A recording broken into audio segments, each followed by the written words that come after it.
There we go. Hello, everybody. Let's see if this is working. I hope so. Hopefully you all can hear me all right there in Lotroland. Hello, Aaron Bard. Good to see you there. Awesome. I was just, it's a little warm here today. So I was like shoving my hair up, and we only have one mirror in the house. So I'm like, I don't actually know what I look like sometimes. So I'm like, oh, I should see what I look like on video. And then I show up, and there we are.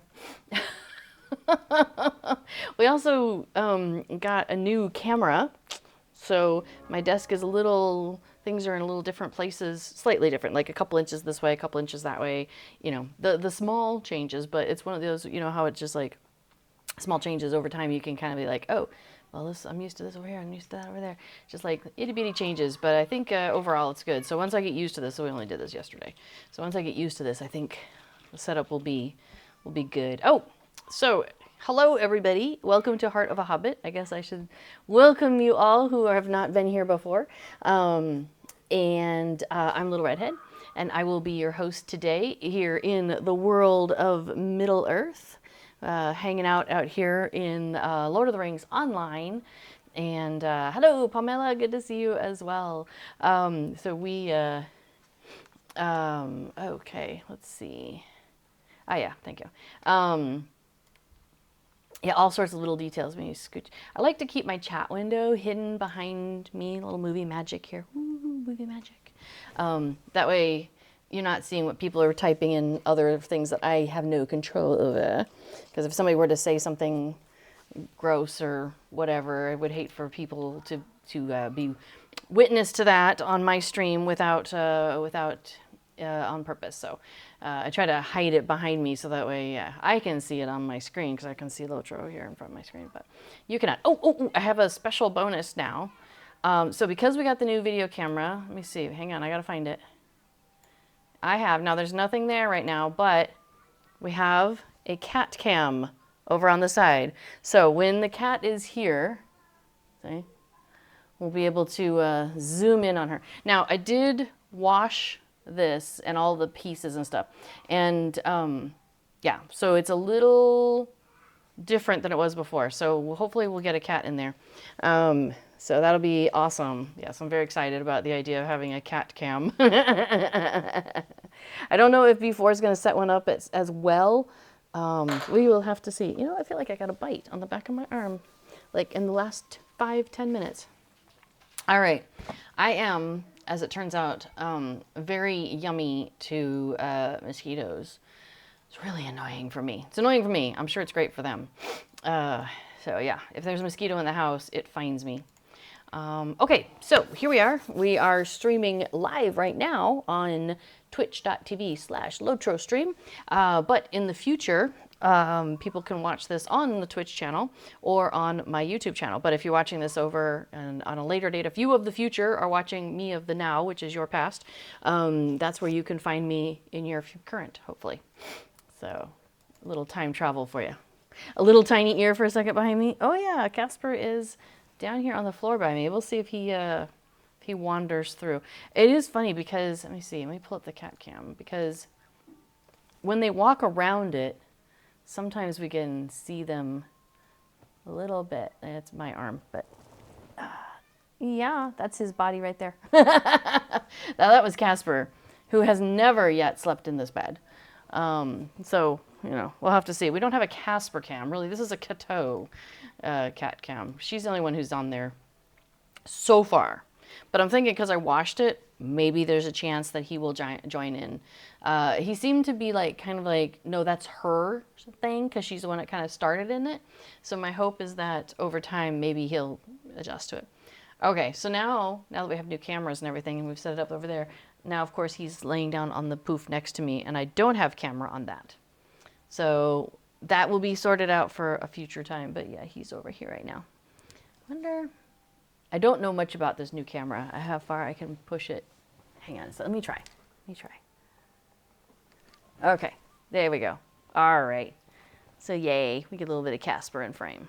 Awesome. All right, cool. So there we go. The important things are sorted out. The cats are in the frame. Well, one of the cats is in the frame. So All right, now that that's done, we can start talking about questing today. So, many of you know that my favorite things in the game Lotro, is doing the festivals and enjoying a lot of that social stuff. I like playing music in the game, and we played freeze tag a couple weeks ago. That was a lot of fun. So yeah, I like doing the fun and silly things, but right now there's none of that on at the moment. There's no festival on right now. The Midsummer Festival was happening, and that just finished, excuse me, like a week ago. So my hay fever was really bad earlier today. It's better now. So we're in between festivals. So we're going to find some other things to do. I know Tellurian says chicken runs. I'm like, that is actually a good point.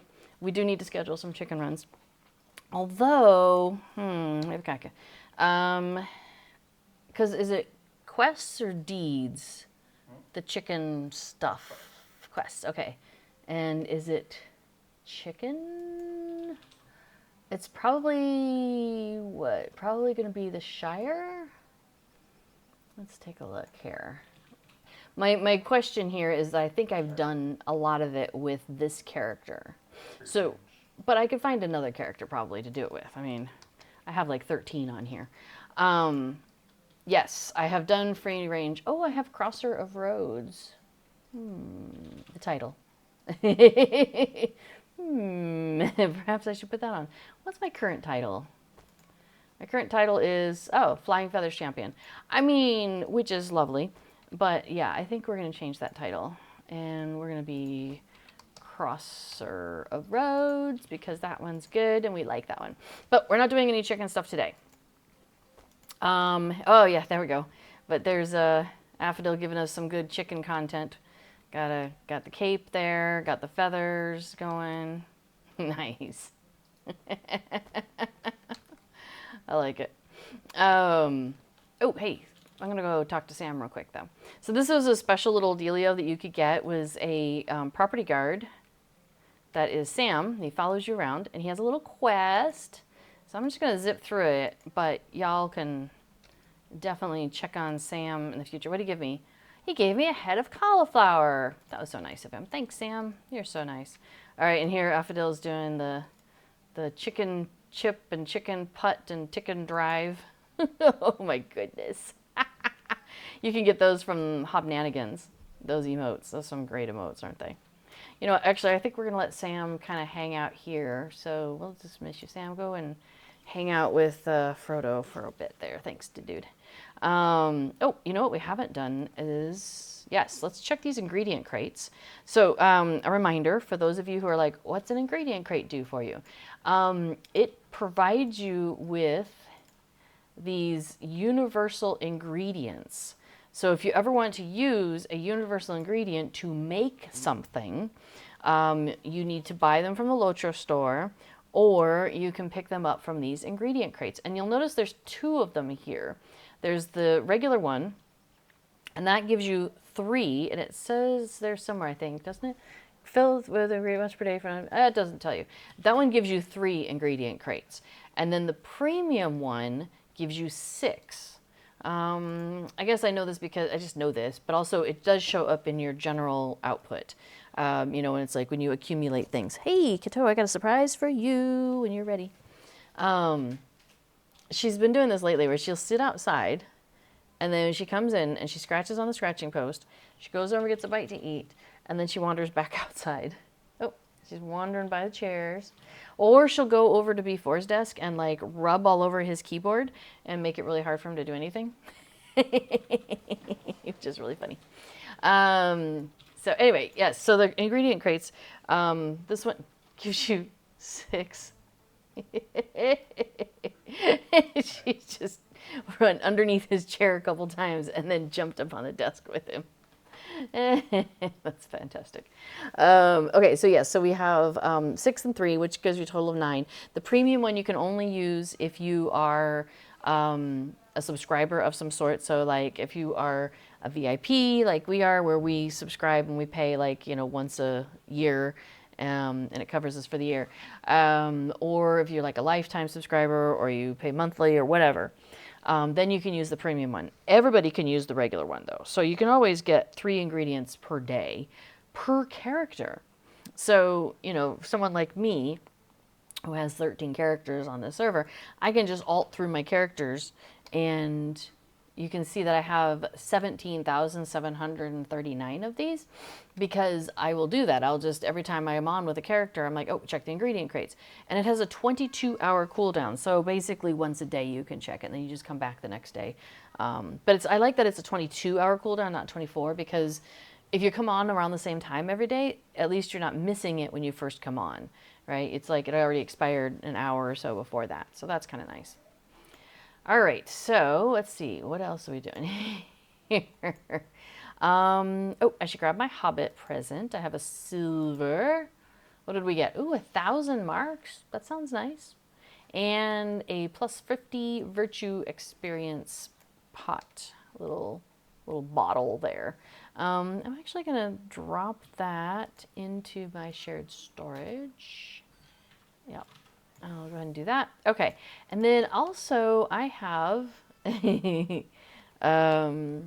let's see. Kitty's getting some cuddling time. I have only a day and 3 hours left on my VIP rewards here. So I'm going to go ahead and grab that from Wenda, our friend Wenda. So I'm going to go ahead and do my subscriber jug, and that resets that. The benefits, the faster crafting, and item wear damage is halted. Love those things. So, oh, and then I'll go ahead and drop my new little bauble out here where I can see it better. Awesome. And that means the 1 day one, I'll just go ahead and destroy that. Yeah. Hey, babe. You want to come over and say hi? Nope. You're too interesting still.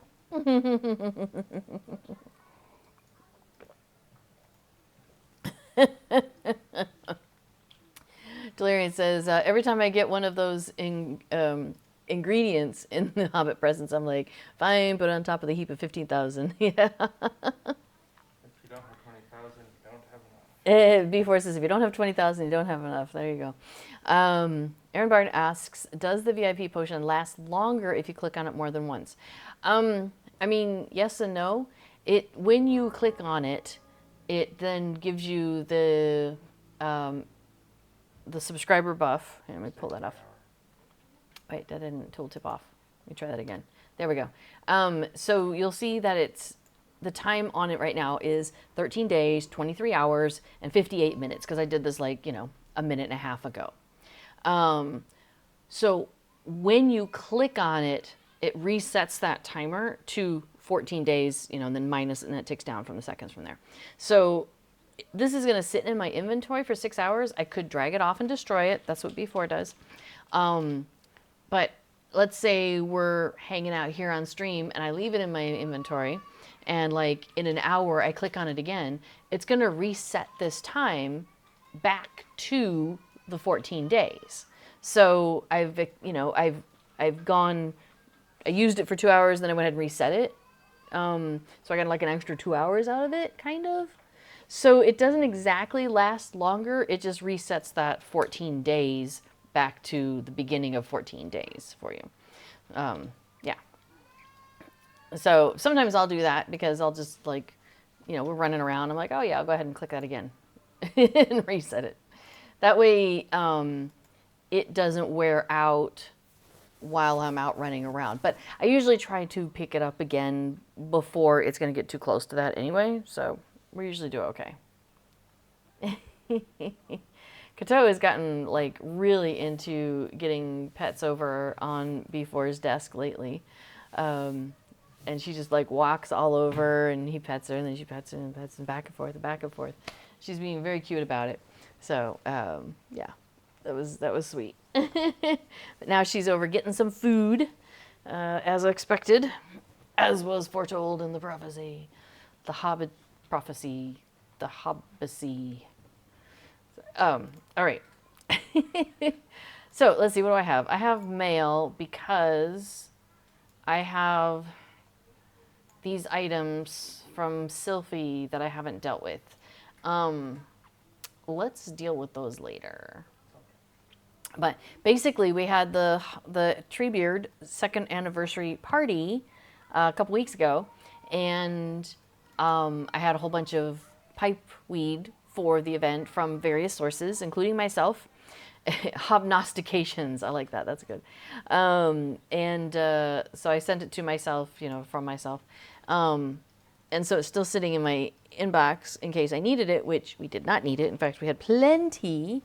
So B4 has a character that we're shoving all the stuff onto for next time we have a party. And, Kato, are you leaving? She's thinking about leaving again. I know, the outdoors is so compelling. Anyway, so I'm going to give it over to B4 to give to her one of his other characters. But it's easier if I just give it directly to that character. So it'd probably be easier if we just wait and trade it later, maybe later on this week or something. Anyway, okay, I have unclaimed allegiance rewards because we have allegiance stuff. So let me just make sure I have the Fateful Toolkit on in case it matters. So I have a level 16. I got to level 16 in the Zhélruka clan allegiance, and they want to give me some tokens. So I'm going to go ahead and claim those because I haven't done that yet. Boom, and I have reached level 16. Yes, we already knew that. With the Zhélruka clan. And then I have level 17, and they want to give me some tokens. So let me grab those. Yeah, it does matter. The Fateful Toolkit does matter because this says 2 tokens here, and I just got 3. So we're going to claim this one. Boom. And yep, it says 3. So I am getting a bonus token. So the Fateful Toolkit is working with these Zhélruka tokens. So that's neat. Hey, Sandy. Good to see you. Welcome to the stream. We have one cat on stream, sort of. One cat in the bottom of stream. And then, Sandy, we have a cat cam for when Kato makes her way over to her bed. Bam! Ta-da! So when Kato comes up, the next time she does, we have cat cam ready at the go. Now, of course, she won't lay in it for like weeks or something, right? That's how that goes. I think the neighbors are burning something. Probably their food. I think they're having a barbecue or something.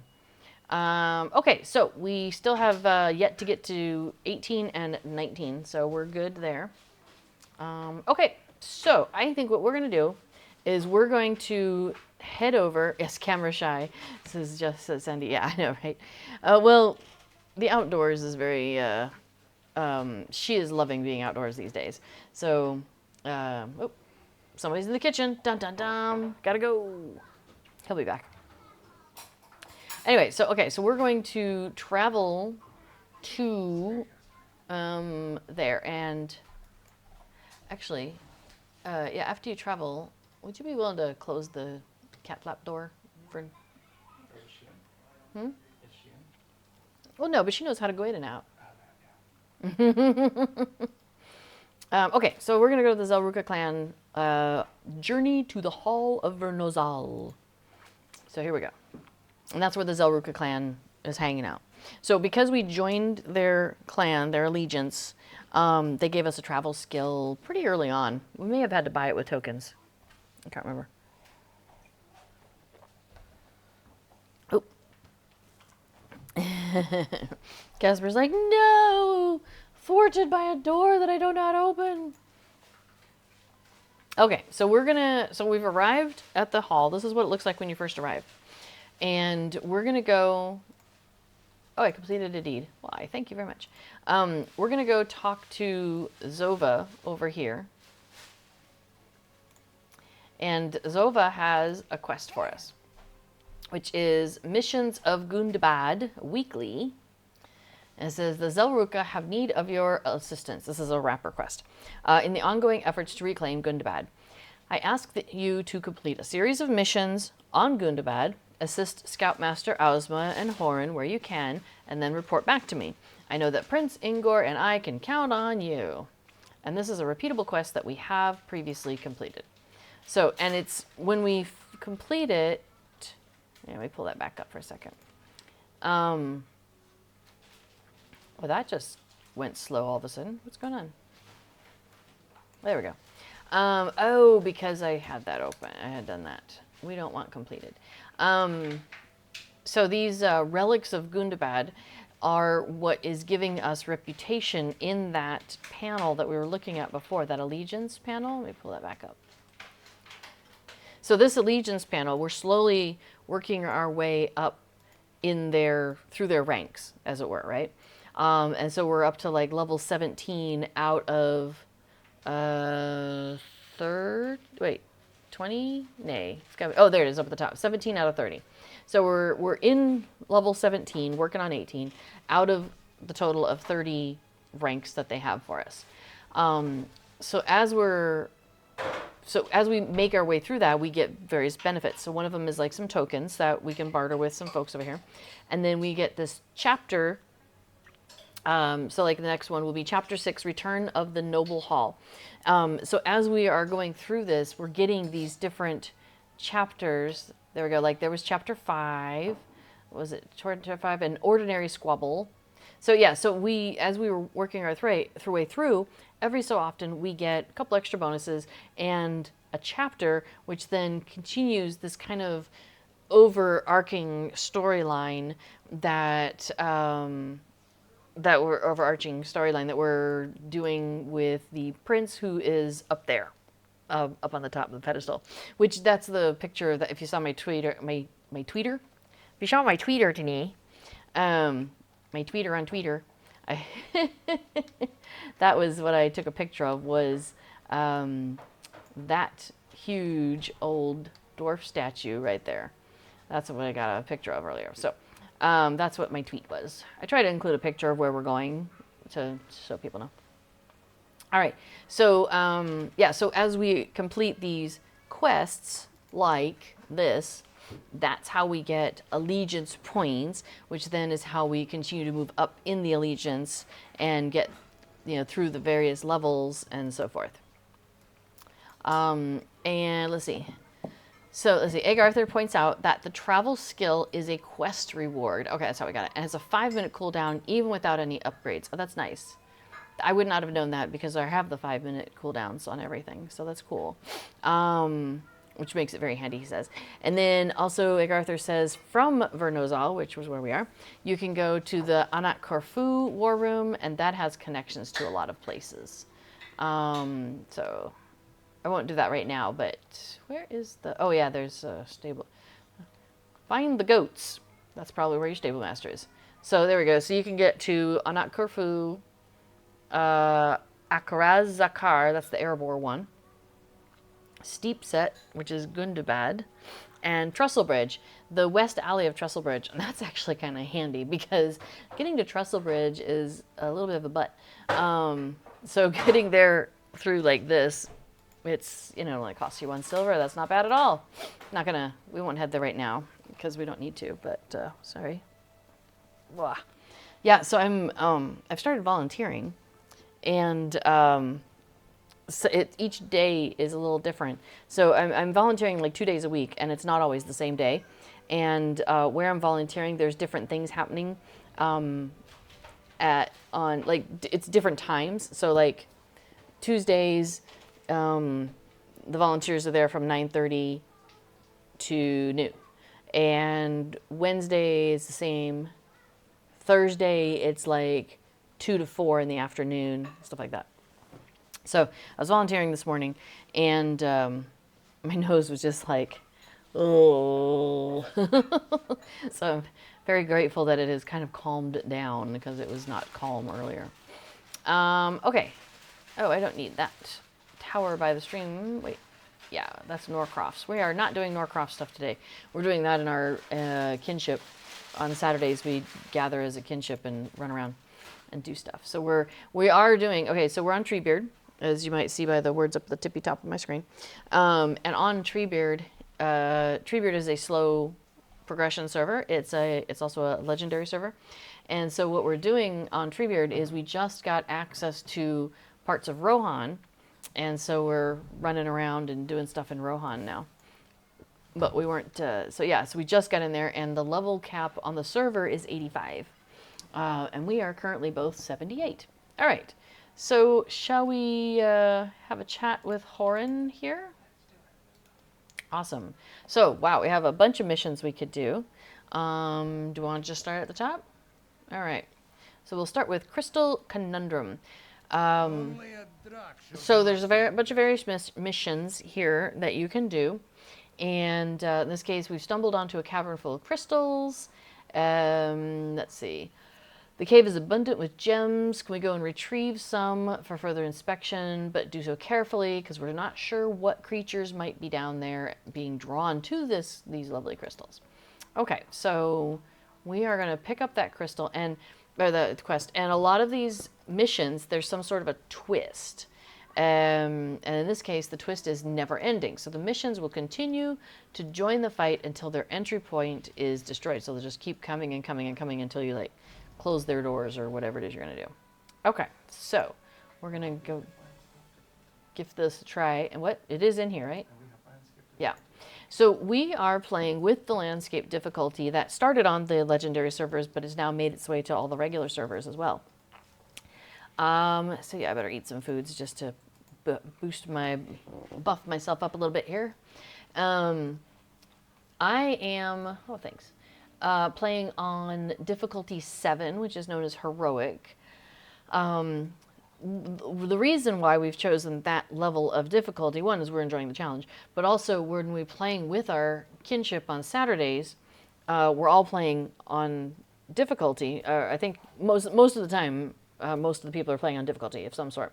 And with heroic, up to 6 members of your fellowship may earn tokens of heroism during a battle. So when you defeat a monster, any one of the people in your fellowship might get these tokens of heroism. So they're in your wallet, they go into your wallet. So like I have 7 currently tokens of heroism.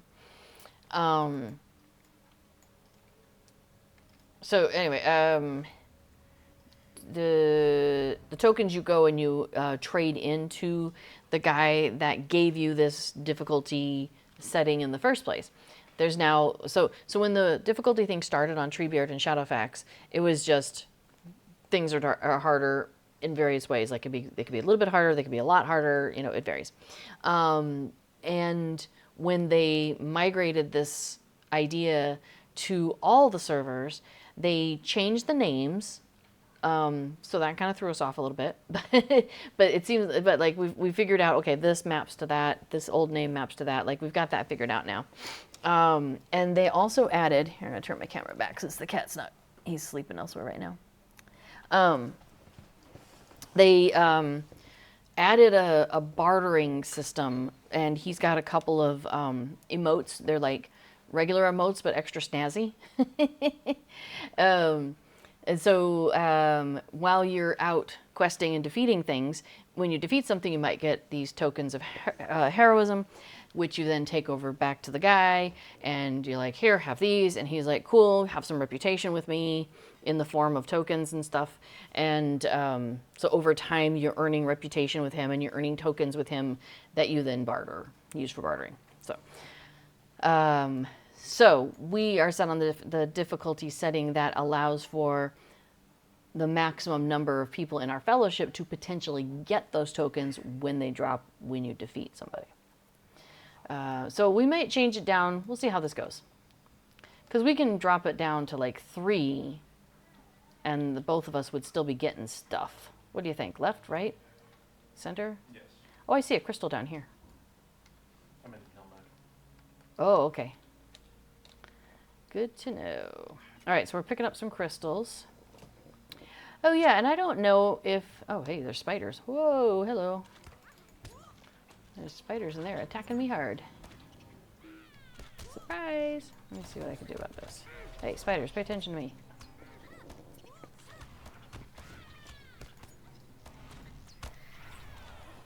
Oh, yeah, you need to heal yourself. Well, they ended up seeing you more than me. You do create a lot of threat with your healing stuff. Crystal spider nest is what you need. Oh, that's right. We gotta destroy the stupid nest. I mean, while not dying to the spiders, of course. Oh, you got defeated. Okay. Let me put myself on heal mode.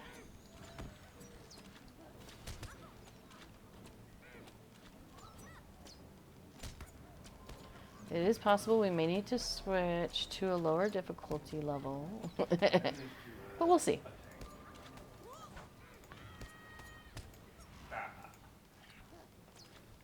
Yeah, with having the oh boy, oops, I'm down too. Good times. We're used to running with the fellowship, and so we're used to having like extra people. Oh, can we while we're in? Yeah, let's just walk out the door. All right, we're gonna pop over to Bree and see a guy. Oh, we can just use our Lalia's Market. That's closer. Yeah. So you got to go find the guy. Yes, the current streamer has died one time. Wah, wah. Thanks for that. Arabani asks, which difficulty is it? We're on +7 right now, which is also known as heroic. So we're going to pop that down to like probably a 3. Which I think might be the lowest we can go down to and still keep working on the deeds that we're working on. Yes. So never want to get that wrong. You can check your class race epic. Okay, so what I want to do, Fearless +3? You can check your class check. Oh, I can look at my, okay, hang on. No. No. Okay. Where are you looking at this? Class race epic? Class race epic Class? class. Okay. Let's see. Playing. Okay, so I want to. This is how you relearn what it is. So these are the deeds that I'm currently working on with this character, and I'm trying. So basically, I got a pair of titles once I got her to level 50 while playing on the difficulty, and you have to play it the entire time. You can't ever drop it below a certain threshold. And so there's 2 that I'm working on. One that's a lower difficulty and one that's a higher difficulty. So as long as you stay on the higher difficulty, you by default finish the lower difficulty as well. Egg Arthur says, if you have the TH rep port, Thorin's Hall, the Hardened Traveler is really close to the end point. Prancing Pony is suboptimal, but a matter of personal preference. I don't think I have, well, I might have the Thorin's Hall personal rep. I'm just so used to using is the Hardened Traveler near where the Hunter comes in? 'Cause I thought the Hardened Traveler was down by the Stable Master. All right, we'll find out here in a second. Yeah, Prancing Pony is quite close to Lalia's Market, says Delirian, which is why we do it, because we have the Lalia's Market thing. But, yeah, I'll go take a look here in just a second. I mean, while I've got this up on my screen, I don't want to forget. Okay, so to get the Adept of Bows, I need to achieve 130th level, playing on Adventurous difficulty or higher as a hunter. So that's the lower one. Master of Bows, achieve 130th level playing through on Fearless difficulty or higher as a hunter. Okay, so any of the Fearlesses I could probably take. What do I have right now? I'm on 7, which is heroic.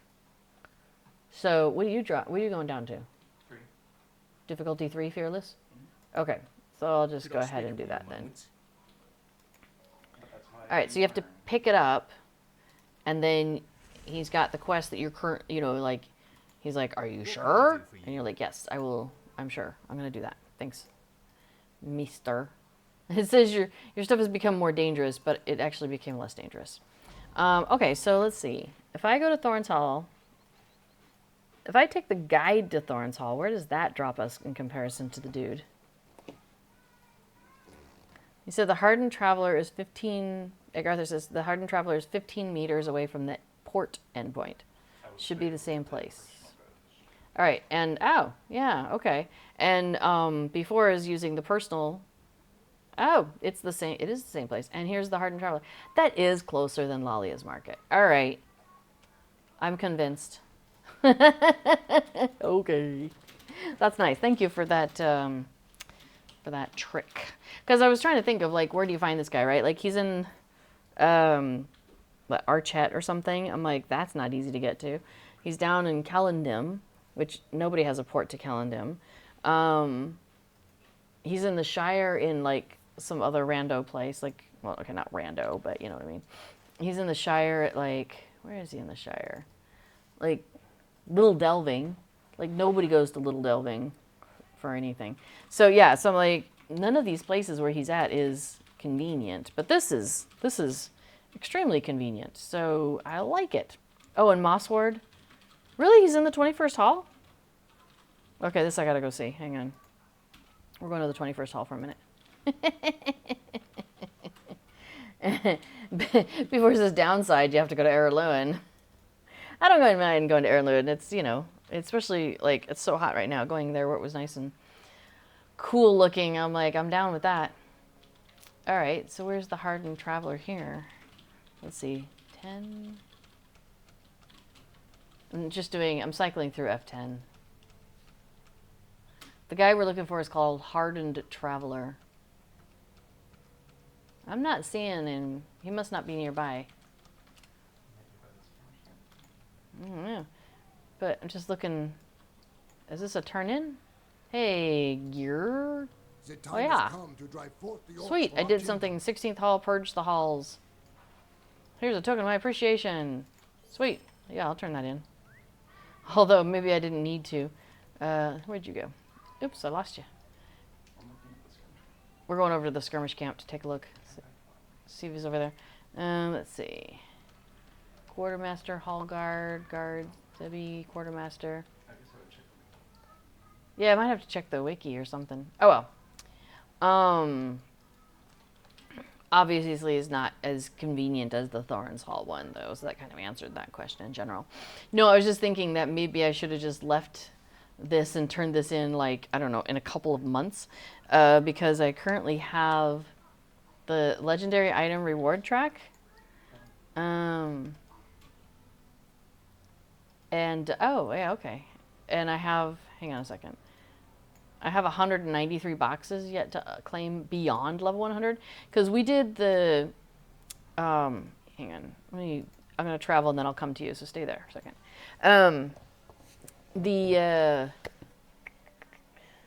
If you are at cap on your server, you can do the delvings. And the delvings, especially the higher level delvings, give you a good amount of legendary item experience. So that's what we did, because we were still at level 75. The cap was level 75 here when the current legendary item reward track season came out, like 2 months ago. So we're like, hey, let's just do a bunch of delvings. And so we basically zoomed through this LI reward track and got the stuff we wanted to get, which was great.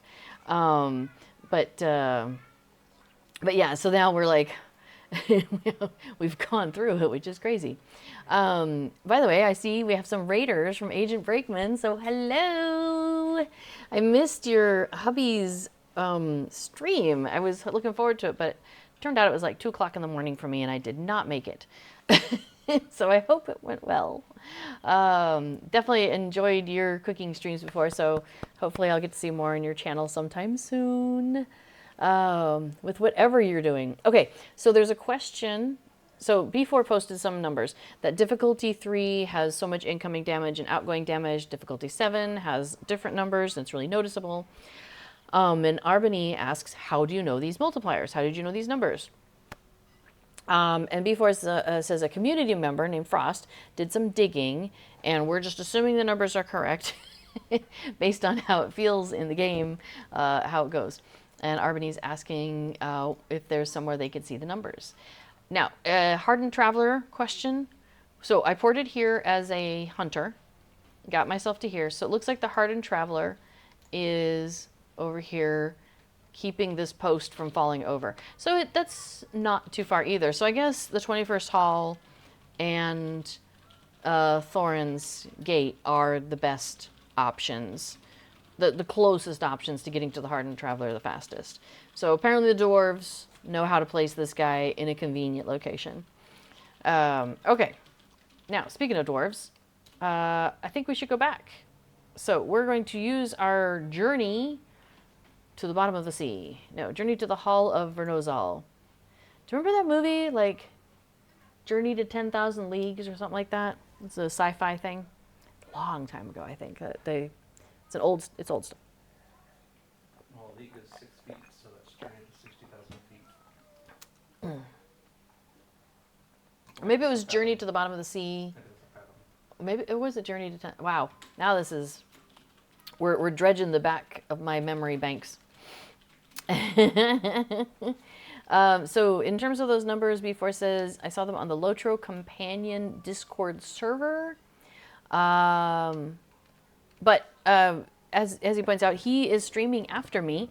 So I'm streaming usually for like 2 hours, and then he'll do streaming because he does a whole stream on plugins and does a whole bunch of stuff about plugins during his stream, like developing, making modifications, all that sort of stuff. So on his stream, he can pull up the grid that was posted and you can take a look at it on there. So 20,000 Leagues Under the Sea. Okay, that's what it was. And the other one was Journey to the Bottom of the Sea. Maybe that's what it was. I was conflating the two. That's it. I think so. Okay. So we're going to see if Horan will let us go back and try out those crystal caves again. And let's see if we can survive a little better this time. I am definitely going to go with a snack again. So everybody is asking questions on the numbers that B4 posted, saying like, does 2.8 incoming damage, 2.8 times incoming damage, does that mean you get more damage and outgoing you do less damage? Or does that mean do mobs do that much more damage to you? I don't actually know. So I know B4 is putting something in the chat there. Let's see. I've got my fast feed on, as I should. And you know what? We're going to put on some fire oil. See if that helps us out. So, all right. Let's see. B4 says incoming damage multiplies any damage you receive. Outgoing damage reduces how much you do to a target. But as a minstrel, he says, conveniently, there's no current effect on healing numbers. So there we go. Okay. Here we go. We're going to try this again. So, maybe, is the nest there already? No, I don't think it's there until after we crack the crystal. Huh? Tell you what, why don't you do the crystal? Yeah. I will prepare to shoot things. Where's the nest? There it is. All right, let's shoot this nest. And let's see if we can survive the spiders. Oh, that was way better. And the spiders just despawn. And the spiders despawn. Oh, that's like so much easier. Except for that one. Oh, I'm still in healing mode because of that. I switched over to, hunters have this ability to heal themselves with quick shot, or improved quick shot, whichever you have. Looking for a nest. Don't see a nest. Okay, cool. So sometimes if you go into, what is it, endurance stance? Yeah. If you go into endurance stance, you can heal yourself by using when you use quick shot. You have a chance of morale, getting morale, which is great. You are poisoned. Let me cleanse you out there. Okay, well. Okay. So, it's all crystals all the way down. Should we try this direction? Also, shifting down from 7 to 3 or whatever is way better. Way easier.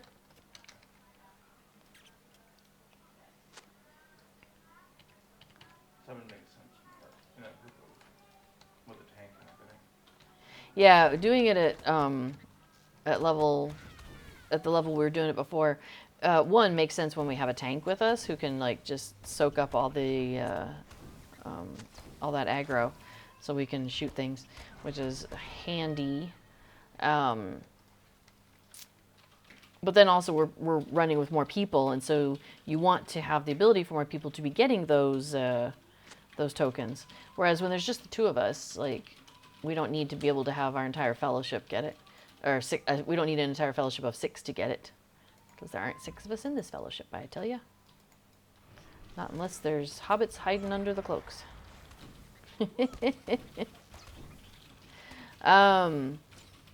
Let's see. Arbany is not sure about the numbers that we're discussing there. Oh, Aaron Bard asks, is it only on endurance stance, or does quick shot heal on precision too? Which is your preferred? Yeah, I prefer precision stance, which, for those of you who are not hunters, when you're in so a lot of the classes have a number of different stances you can choose between, and they make your skills slightly different. So in precision stance, when active, which I'm using it, it generates focus every 5 seconds, which I like because a lot of the skills I use consume focus. Quick shot has increased critical chance. I am a huge fan of critical chance. If you switch between things, and so you're switching into precision stance, it grants a finesse buff for a short duration, so that can be nice. Overall, it gives you plus, in my case, it's giving me 1600 finesse rating for 10 seconds when that happens. And then I have 1 focus every 5 seconds coming through. If I use quick shot right now, what it gives for me is it gives bonus focus, 30% chance to apply critical chance, a 21% quick shot critical chance. And then I've got fire oil on. So to answer the question, the answer is no. Now, you can get some morale from this one, which is Blood Arrow. So it's a shot that also restores the hunter's morale and removes corruptions from the target. So it's a corruption removal and it restores some morale. So in this case, at level 78, it just says restores 10% of maximum morale. So that's a way you can do it while you're in precision stance. You can use, I've walked myself into a dead end. You can use that one to get some morale back. But here, let me switch over for a second to endurance stance. Okay, so now it's flipped over. So now if I look at my improved quick shot, it says +1 bonus focus and 30% chance to apply 420 to 560 morale. So it does change it because of the stance change. So yes, you do have to be in endurance stance for that to work. But the nice thing is quick shot, you can just because it's kind of in the name, you just hit it over and over and over again. You can do it very quickly. And so I don't know if you saw, I was getting my health back pretty quickly there, which was really nice. I find it very handy. Let's see.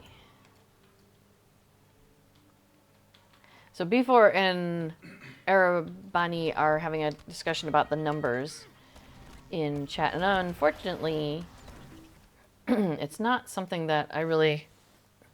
Yeah, there are people for whom looking at this information and then looking at your exact numbers and your ratings and all of these details, they find that really interesting, and I'm like, awesome. I'm really glad that makes you happy. For me, I'm like, that is more information than I want to deal with. So I'm like, just give me some cool weapons and some cool armor, and let me go and shoot at things, and I'm good.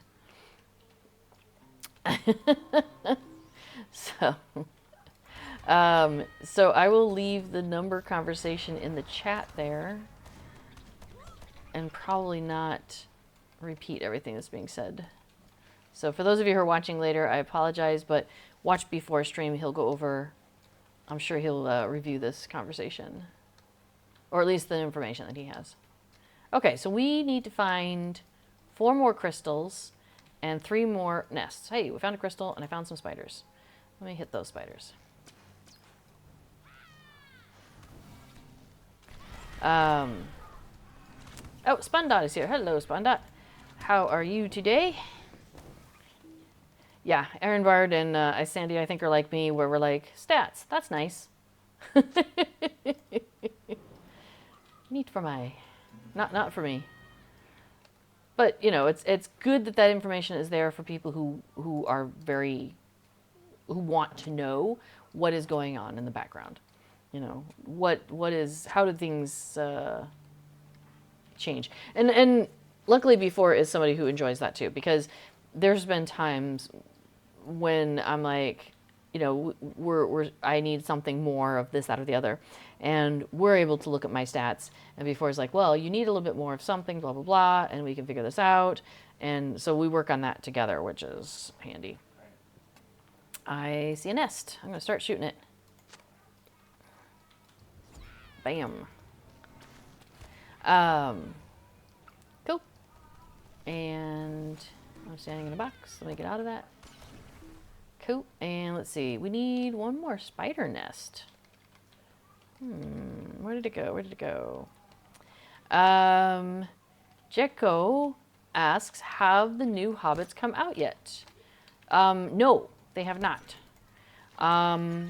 So, what's that? They've been announced that there will be River Hobbits, and whatever the update was that we've had, update 37. I've lost track where we are. 36. Anyway, it's in the next big update, not a patch to the current update, but the next big update, I think, is what they said. A couple weeks ago, hang on, let me get my mission reward. A couple of Fridays ago, I think it was, Severlin was on Court of the Rings. So let me explain all of that here in just a second. So this channel is the official Lotro streamer channel. But most of us who stream on this channel are just players. We're just fans of the game. We just enjoy the game. None of us are employees or anything like that. But there are a couple of employees who do stream on this channel. One of whom is Cordovan, who is the SSG community manager. So he's like the interface between the community and the company, you know, to be like, hey, here's what's happening in the world, you know. Because not everybody likes to be on camera. Not everybody wants to be like telling everybody what's going on, even though they want this information out. You know, like maybe you're a developer and you just really like developing, but you don't really want to get in front of the camera and have a conversation with people. And I get it. Like, not everybody is comfortable with that. So Cordovan will do a weekly stream called Court of the Rings, which I love. I love that title. He talks about the news and stuff like that for the first couple of minutes. And then he'll play the game for a bit so you can kind of see like maybe something new. He's been out in some of the new areas in the last couple times. So when he's doing the news, it's usually at the beginning of his stream, and then you know, he moves on to the other stuff. So if you do catch his stream, you'll want to catch it, you know, make sure you're there for the first part of it, for the news portion. And that's at noon on Fridays, server time. So Eastern US, noon Eastern US. Okay. So Severlin is the SSG, that's the company, Standing Stone Games, who makes this game. Hey, baby. And, hey, this is Kato. Hi, sweetheart. Anyway, so SSG, the executive producer, and that's like the guy in charge. His username is Severlin, and he was on Court of the Rings a few weeks ago. So the video's out there, both on Twitch and on the Lotro YouTube. So if you want to check that out, you can watch it and pause it and, you know, take notes and all of that. And that's when they were talking about some of the dates on when these things are coming out. And I don't remember off the top of my head. I didn't sleep as many hours last night as my brain would have preferred.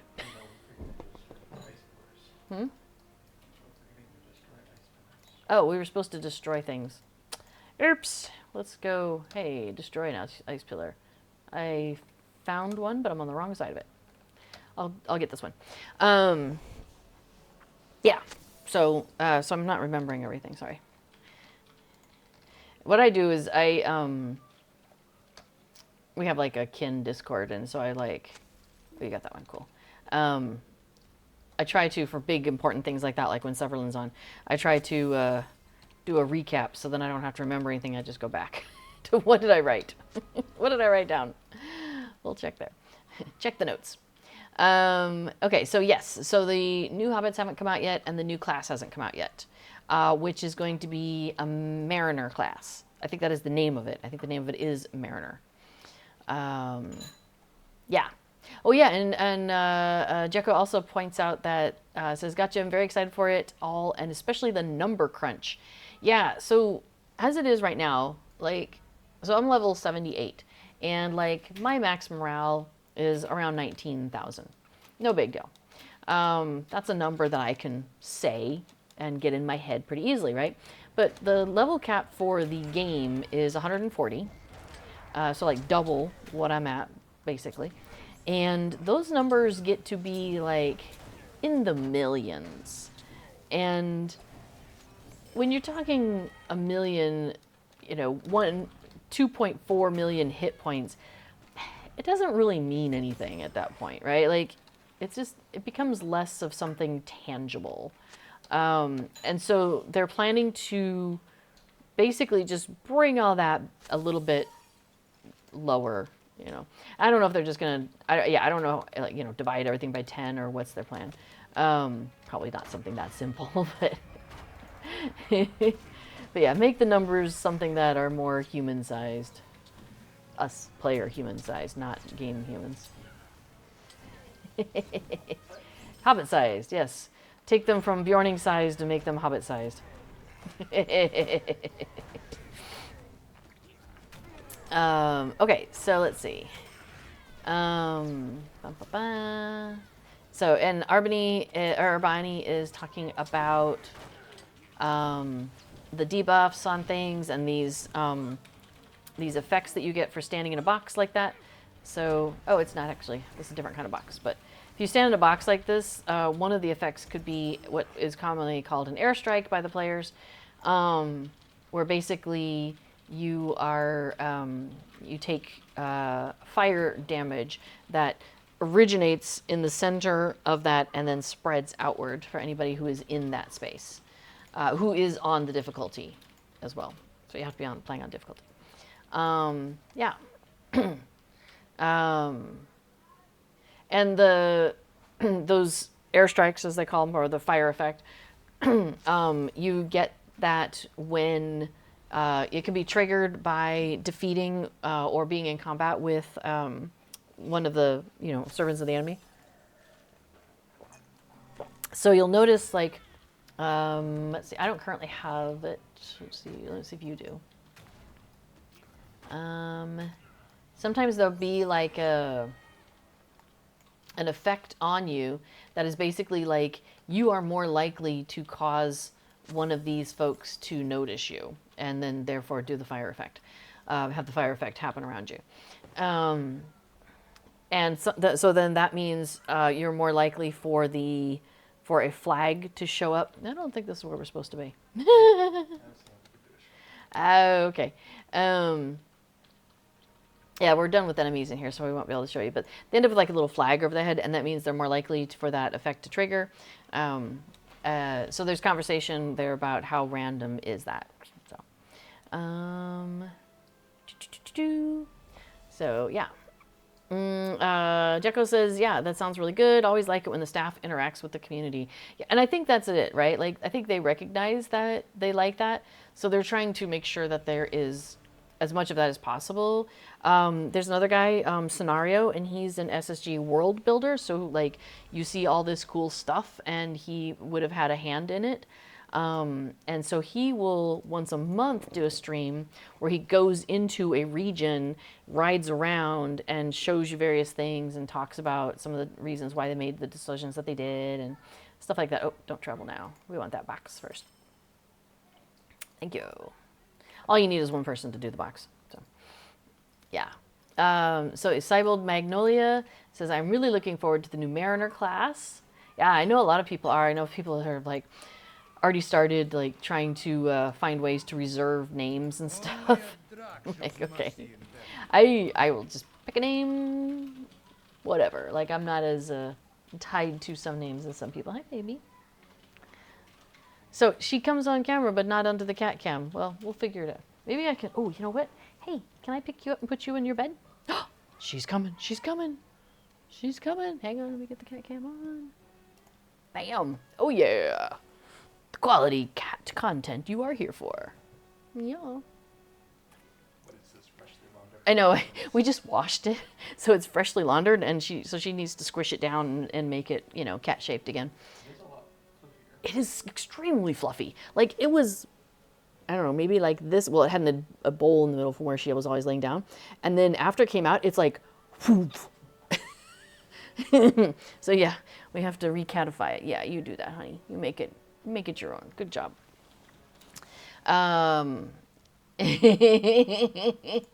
Okay, so let's see, what else have I missed in here? Yeah, baby. So Dogs is saying, I wish SSG would return the different races music when you're at your character list, when you're logging in. Yeah, I know. I don't care for the current logging in music that's on the regular servers. The music on the legendary servers is different, and it's like one of the older ones, and I like it better, so I'm glad for that. I'm lucky for that. Oh, let's hit Gold Rush. Let's see, they've unlocked a hidden vault. What? Where are you going? But people are here for you and that bed. You silly girl. Do I need to put a cat treat in there for you? She's like, I'm out. Start from scratch. Yeah, we gotta start all over. I'm sorry, baby. I know it's not what you like. Here, do you have the cat treats? And Casper's sleeping nearby too, so we might end up with him also. Yeah, that's fair. Maybe they're a little stale. I don't know. Yeah, but anyway, Dogs is also talking about how, yeah, their tank has over 2 million hit points. Like, it's crazy cakes, right? Before it's talking about playing universal paper clips and ending up with ridiculous numbers. The stuff on this has come loose. I can't get it open. Oh well. I mean, it's open, but it's not closable. Yeah. All right, here you go, sweetheart. Right here. There you go. Good girl. Casper, do you want any? No? All right. You can just sleep through the whole process if you want. But if you want any, I've got some for you here. What, do you want more? No, I gave you 3. 3's good. Well. Let's see. Yes. P4 says we need a plugin to change it to scientific notation. No, please no. No. Hey, Arthur says, make sure to snag the name Arbany for the Mariner. Arbany. That's great. I like it. All right. Well, she's just going to sit in front of me, in front of the monitor now. So I guess we'll keep hoping that she comes back. Oh, she's thinking about it. Oh, she thinks I have treats. You can lick my hand? Okay, thanks. That was very kind of you. Thanks, sweetheart. Sandy, he says that yours use the cat beds in winter, but in the summer they just sleep on the couches and the human beds. Well, she was sleeping on this bed until I took it away and washed it 2 days ago. So I think the floofiness is weirding her out, and also I had like a sweatshirt in there. I have an old Les Miserables sweatshirt from when I saw it on tour like 9 years ago. So she's not sure about it right now, but she's actually down. That's her down there looking around things. There's another bed I set out by the window, so she might climb in that. You'll be able to see her in that too. Checo asks if I collaborated with Voice of the Rings before. I have not. You guys are both very positive, and I feel and fun, and I feel like that would be a good time. Wow, cool. I'll have to look into that. I actually don't know Voice of the Rings. Anyway, let's go find some treasure. Yeah? Ready? Let's do it. We're going to enter the vault. Okay.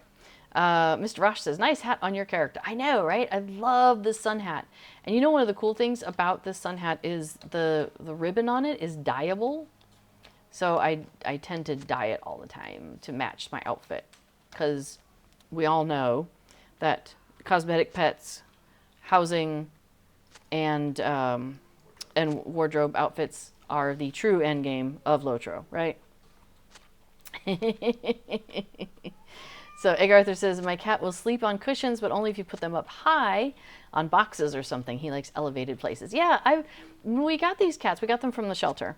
And we were under the impression that she really likes high places and that he might also. But it wasn't like clear. His interests were a little less clear. He was a little more vague on what he likes. He's a little less like excited about things versus her, and was what we were told. So anyway, yeah, so I made sure we had some high places for her. We've got a cat tree. Oh, it's behind me now. We moved the cat tree like a couple days ago. Oh, the droid cam. It says low battery. Is it not plugged in? It is. Would have to be plugged in. True. All right, we're going to turn off the cat cam for the moment. Sorry. Yeah. Okay. Okay, there's no cat in there. Yeah, there's no cat there, so I suppose we're not missing out. Okay, so what do we need left? We have... Next turn. There we go. Over here. Well, at least you got to see the cats for a minute. Oh, hey, there's a priceless treasure. Let me grab that. So yeah, so I wanted to make sure she had high things that she could perch from, because that seemed to be her jam. And so yeah, I've got that cat tower. We got it from some online thing, and then it was one of those where it comes in a box, you know, and you put it together. So I was like, okay, I can do that. So that was cool. And she does jump up there, but she doesn't perch up there very much. So my hope is that, excuse me, in time I can find more perchable spots for her, you know. I think because it's a little wobbly, that's just the way it's made, I guess, you know. I mean, it's just, yeah. There might, like if I were to glue it together, it's got like screws and stuff, bolts and whatnot. So I wonder if I were to like, yeah, glue it and make it somehow more permanent, if it would have more stability, but that's not my first choice with that. Okay. We'll check over here. I'm missing 2 treasures. And we have 5 minutes. Oh, there's 2 over there? Okay. Let's go this way. Aaron Bard says, yes, cosmetics for the win. Indeed. Now we have to get out before we get locked in. That's enough treasure. Now to exit the vault before it closes shut. Hopefully, I'm not actually sure where the exit is. Go north, I hear. Oh, okay. Can I cut through here? Oh, good, I can. Hey, how's it going? Let's go north together. Jeko says, make sure you weigh your cat tower down. People's cats get badly hurt from jumping up and the tower falls over, so make sure it's stable, please. They have been using it. We've had it for over a year now, and they have yet to knock it over. But fair point. I will keep an eye on that. We have a tendency to wedge it in with behind furniture and stuff, so there's that. There we go. There's ka-chunk. So I wonder if one of us came out and would the other one get caught back there? I don't know. We haven't tried that. We've done this treasure thing before, but we haven't tried having one get out there before the other one. So right now it's kind of wedged between 2 couches, basically like 2 couches at an angle, what is it? What was that pun that you had with the 2 cats at the right angle? Oh, okay. It was a visual pun. Anyway, so yeah. And the pair of them are goofy. And like, they'll come running around. Oh yes, at a perpendicular angle. Get it? Perpendicular. Ah. The couches are at a perpendicular angle to hold it in place. All right, we finished our daily wrapper, Yip-a-doodle. So that's awesome. And then, let's see, we have to finish this one. I didn't get do I have a weekly? Oh, I do have a weekly. And what? Chapter Oh, hang on. I think we're gonna go talk to what's his name, but let me see. I need to go to character and allegiances. Oh, we're consuming the things. I have to click on something. Hang on. Oh, chapter 5, an ordinary squabble. Talk to Prince Ingor. Okay. He told us to do missions. Oh, right. He told us to go do missions. We did it. We did what you asked. Okay, we'll go talk to him. Let's see. Agartha says, my 55-inch cat tower is incredibly stable, heavy as lead, and a little 24-inch hammock is secured with bungees and stuff. Aw, that's awesome. Thank you. All right, he says, thank you for assisting Osmond Horn with the mission. You have done much on this day. Still, there is much more to be done. I will spend the time until you return deciding just what to do next. So we'll finish that. Yeah, it's so funny because, like, the pair of them will chase each other around, and they're very silly about that. And she's, like, 9 years old, and he's 7. So they're not, like, kittens, but they still do it, and it's hilarious. And so she'll come zooming in, and she'll be like, ka-chong, ka-chong, ka-chong, ka-chong. And he's like, come, come, come, come, come, come. It just cracks me up. Yeah, this cat tower did come with a pretty heavy base, and it's got heavy stuff. Like, it's got kind of boxes. Like, it came with its own boxes that they can climb in and out of. Like this right here. There's a box there. And there's one actually down low, which is bigger than that one even.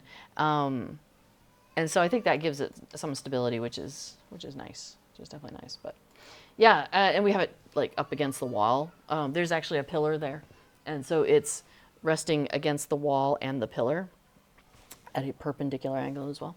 So yeah. All right, should we continue doing missions? All right, we're gonna do Storm Swept.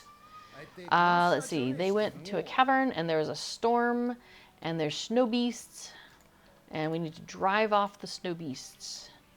Do we get a snow cat? We're driving off the snow beasts. Yeah. Okay, so we need to drive off the snow beasts and destroy some barrels of slop that they're eating. So we'll take care of that.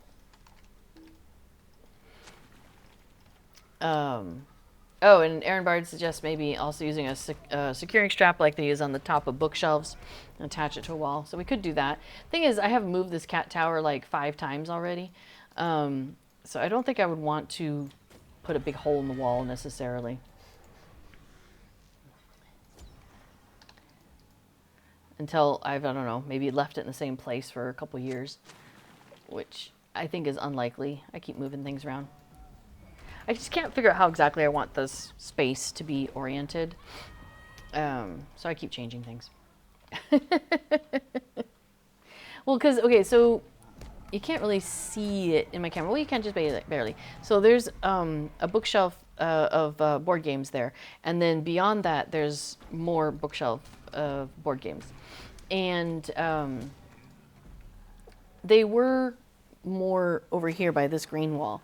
But there's windows over here. Sorry, windows over here. That whole side is windows and door, that kind of thing.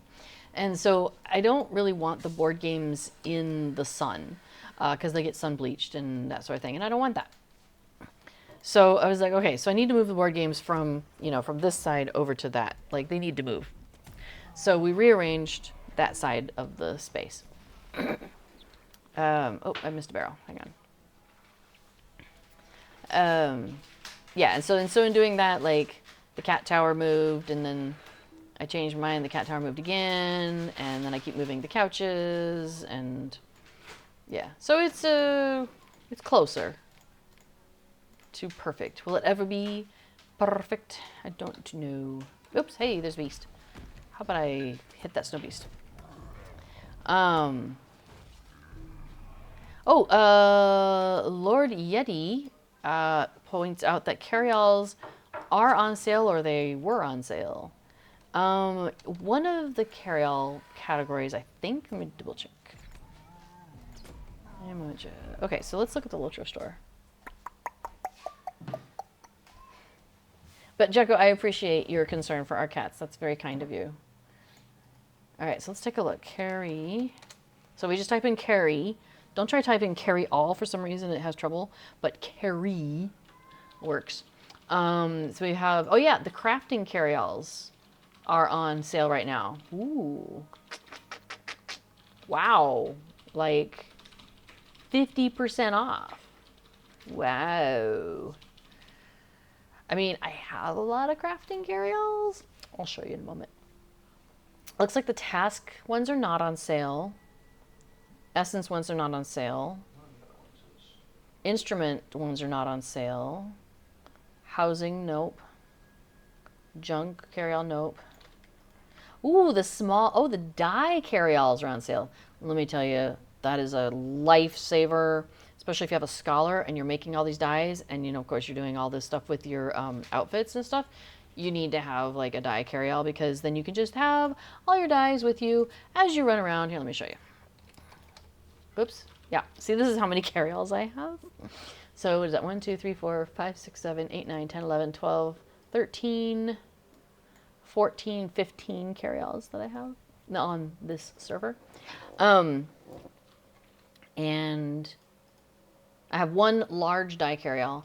And it can hold up to 50 stacks of dies. And I think I have like 35 dies, different colors of dies in there. So I'm doing okay. I don't think I need to get another die carry-all. I think having one per server is the right choice, right? I don't think I need more than one per server.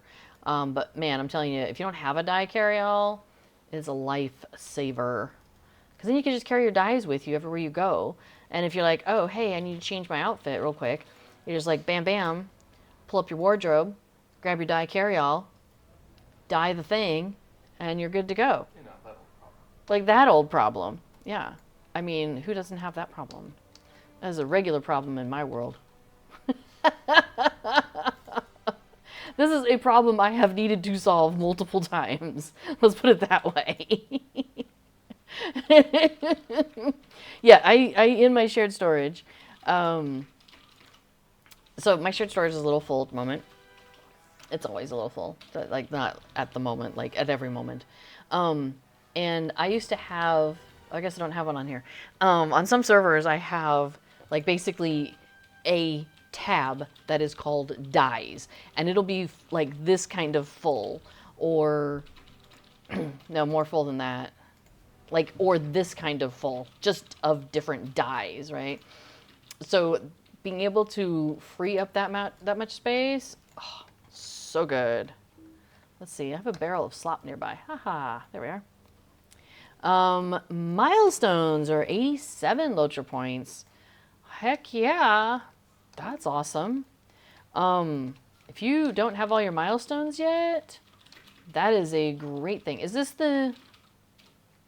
Oh yeah, this would be this week. Okay, so today's Tuesday. So these are the sales that go through until, excuse me, until Thursday. Like they go through Thursday, and the new sales start on Thursday. So there's a little bit of overlap, but yeah, if you want to make sure to partake of those, that is absolutely worth it. Yeah, milestone skills, oh my gosh. I went ahead with this character, because this is my main character on Treebeard. So I went ahead, and she has all 10 or 11 or whatever it is. I have all the milestone skills for this character.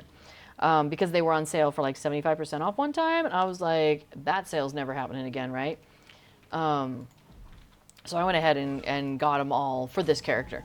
But I have had situations recently where I was like, man, it'd be nice if I had more milestone skills on certain characters. So I may have to pop over to Crick Hollow and Laurelin and get a few more milestones. Yeah, Egg Arthur says, milestones for 87 Lotra points. That's a great price. It is. It's an amazing price. All right, so sorry, I'm a little behind on the chat. I've missed a barrel somewhere. So Jekko asks, are there big world bosses in Lotro? So B4 points out that there's roving threats that are landscape encounters for large groups for level 100 characters level or more or higher. Let's see. Okay, that's 10 barrels. Hooray! I guess it counts. Yay! It's fellowship. That's awesome.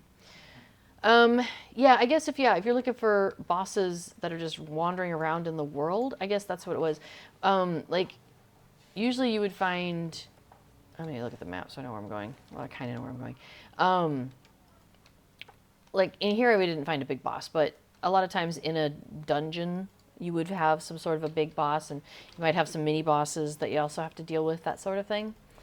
I'm not. I should have looked at the map when we started. I don't remember where we came from. Maybe down here. Let's find out. Let's try this way. This looked like it could be an exit or entrance. Nope. We should have a. It says regroup near the entrance to the cave. Oh, there they are. Like, there should be a dwarf scout nearby. He's just hiding. I know, like, just inch. 1 centimeter at a time.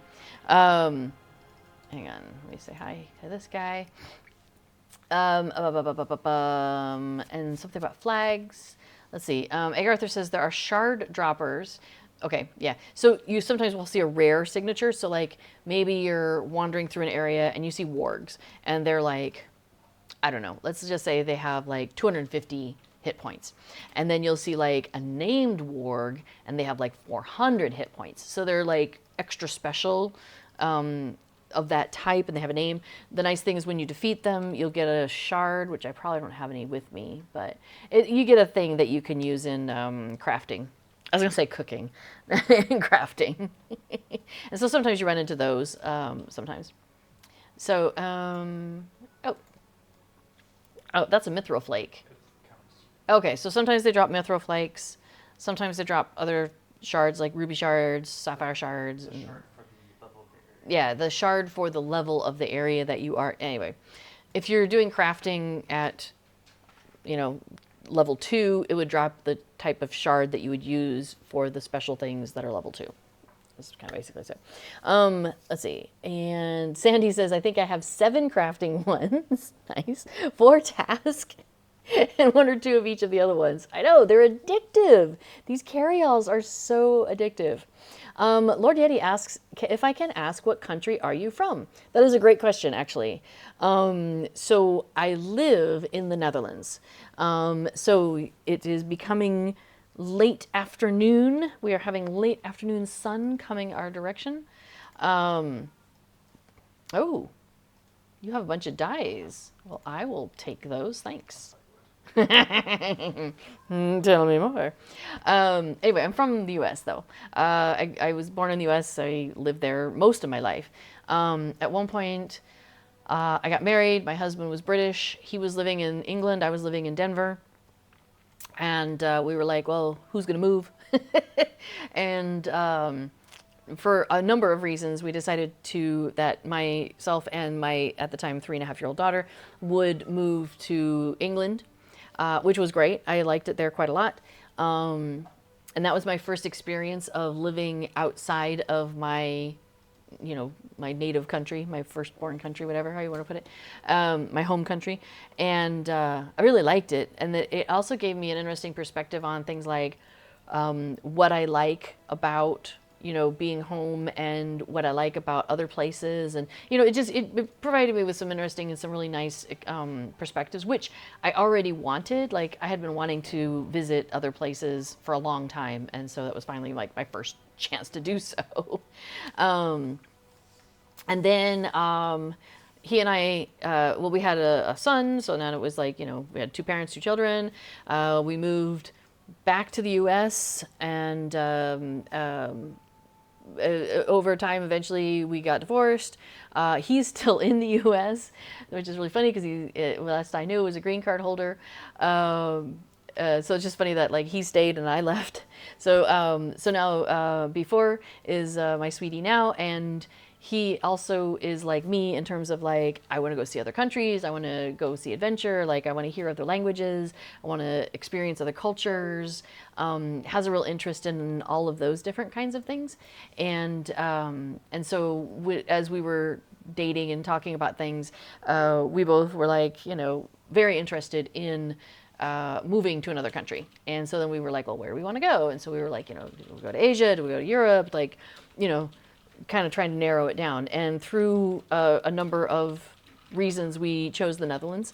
And it wasn't something where we were like it wasn't like, you know, I've been dreaming about moving to the Netherlands since I was 5 years old. I mean, it wasn't like that. So it was chosen because, you know, we were able to meet visa requirements. It was reasonably centrally located in Europe. We like things about the culture, like things like that, right? So we were like, okay, yeah, we'll get to the Netherlands, we'll get settled, you know, we'll kind of see what we think about it, and then, you know, maybe over time, you know, maybe we may end up moving to Germany or France or, you know, someplace we'd never thought of, like Poland or something, right?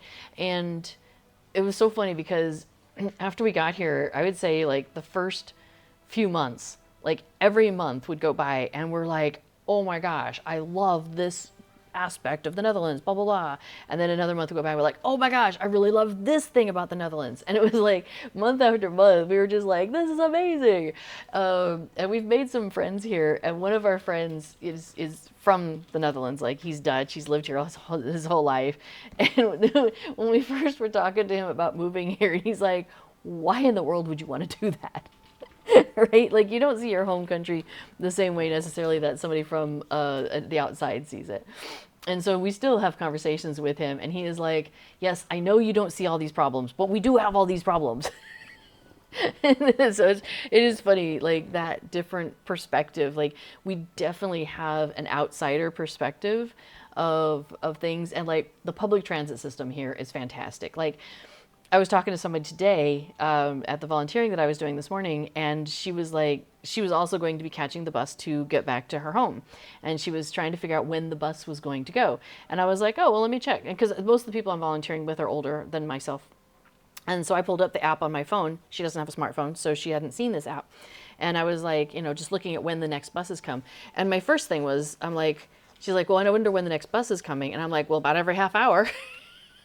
Because there's two buses that run through this area, and she was taking one very specific one of those two. Because basically we have the buses run it goes through 4 times in an hour. One of the buses does this twice, and then the other one does the other twice, right? So they overlap, and basically you get 4 an hour, 4 times within the hour. And so yeah, it's not like pulling up the app and I'm like, oh, okay, yeah, it comes at, you know, da da da this time, blah blah blah.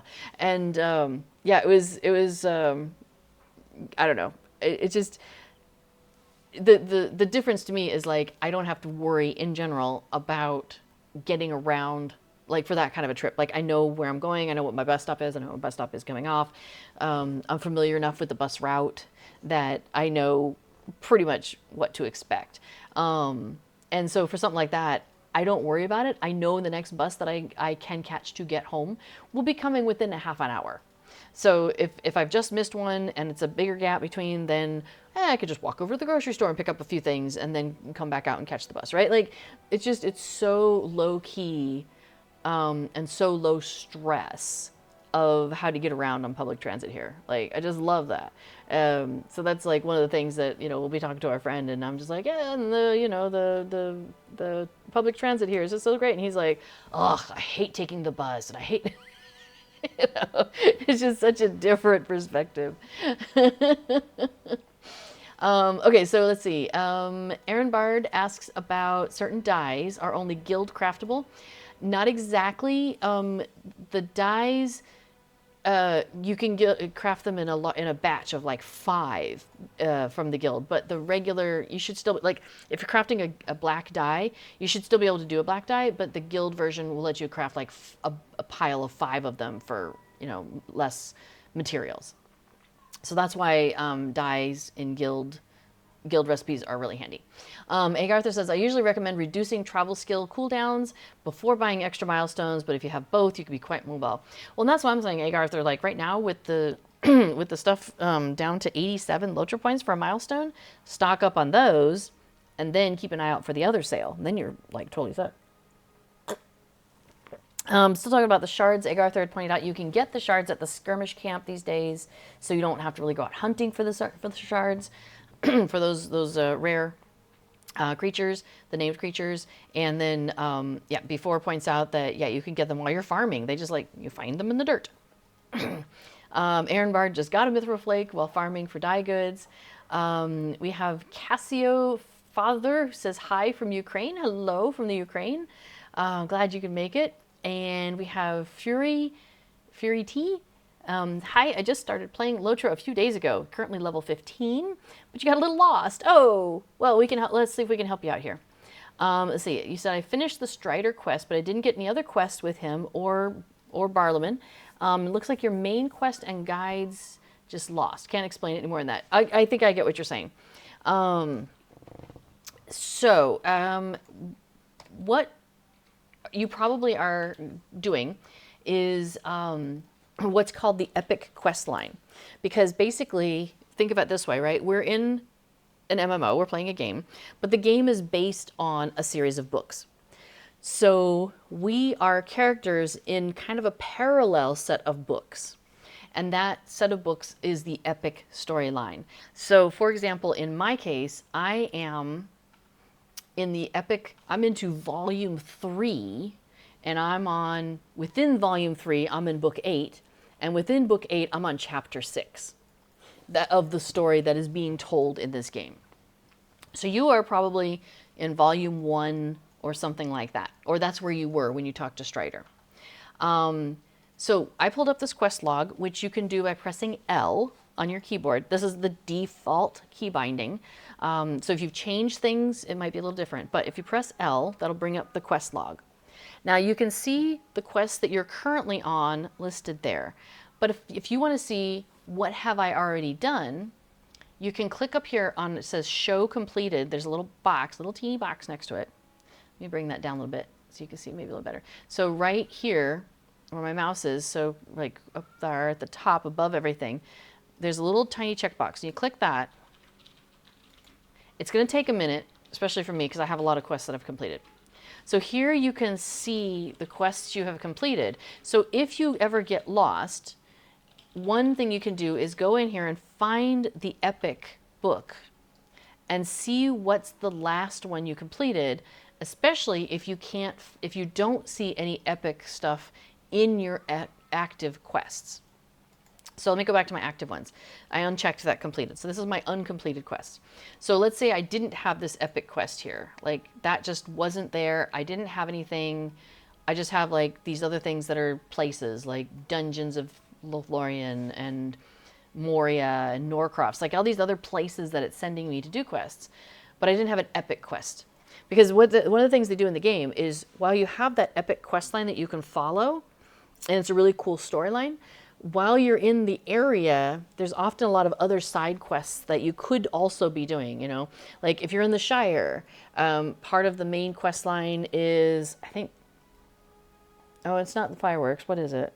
I forget. Anyway, let's say you're wandering through the Shire and you're doing some epic quest line, but then while you're there, you could also like go deliver the mail. Delivering the mail is not part of the epic quest line. There's nobody...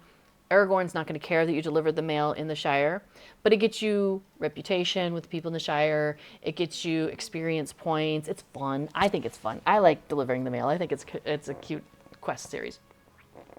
So that's why you might have all these other things, like I have Moria, and that's why I have Norcross, because those are other locations where I'm doing things, but those are not directly related to that epic quest line.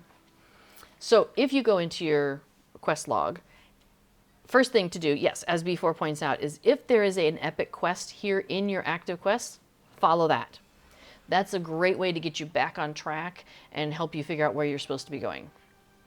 Telerian points out that if you started the quest and you followed them, it is possible that you got to the point where the epic quest line, you've finished everything you can do and you're too low a level, and so you have to wait.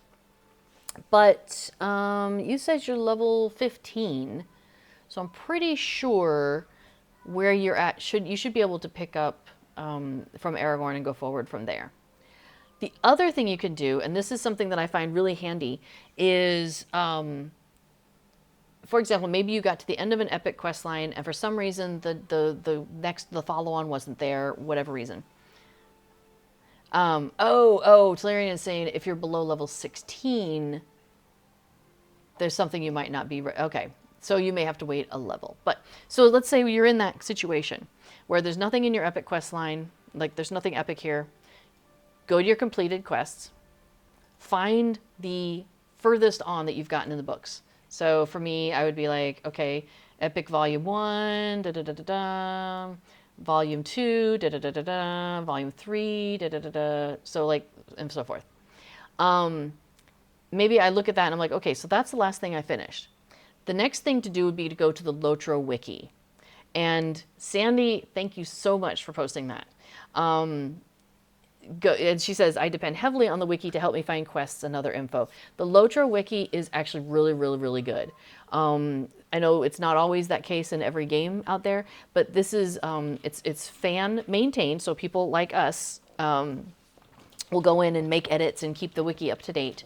And so occasionally you might have some incorrect information because, you know, a person makes a mistake or for whatever reason.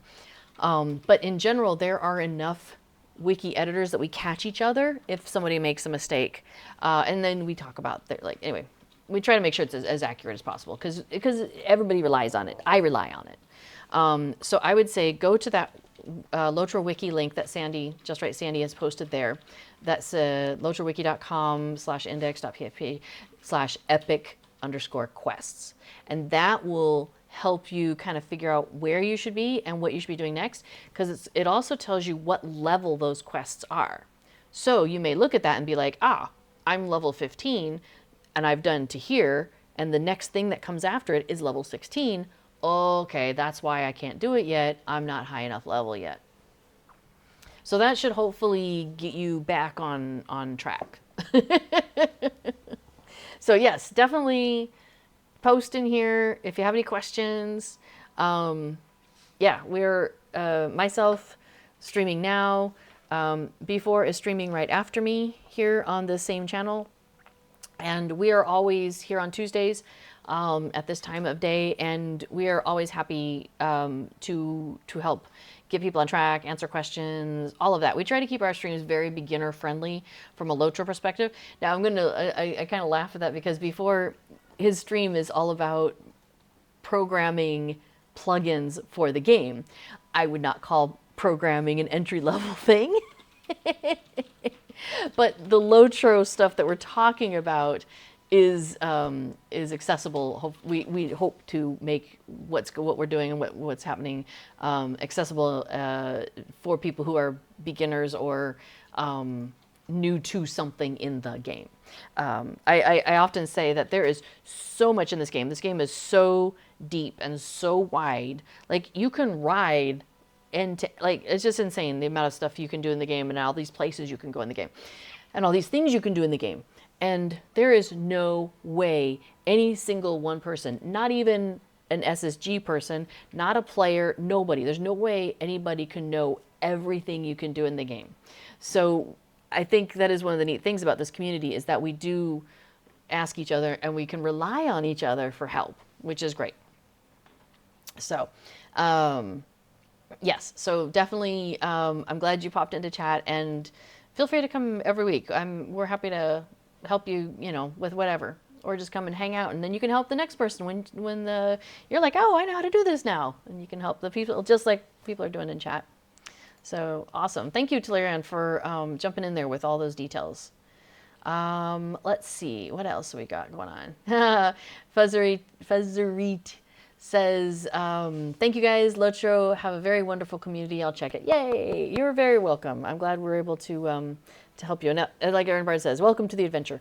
It is yeah, I mean, Lotro is such a great place just to hang out. So I can tell you, I've done that before, where I'm like, whatever, stressed, tired, something like that. I'm like, I'm just going to go run around Middle Earth and hang out with the hobbits and just have a lovely time. Let's see.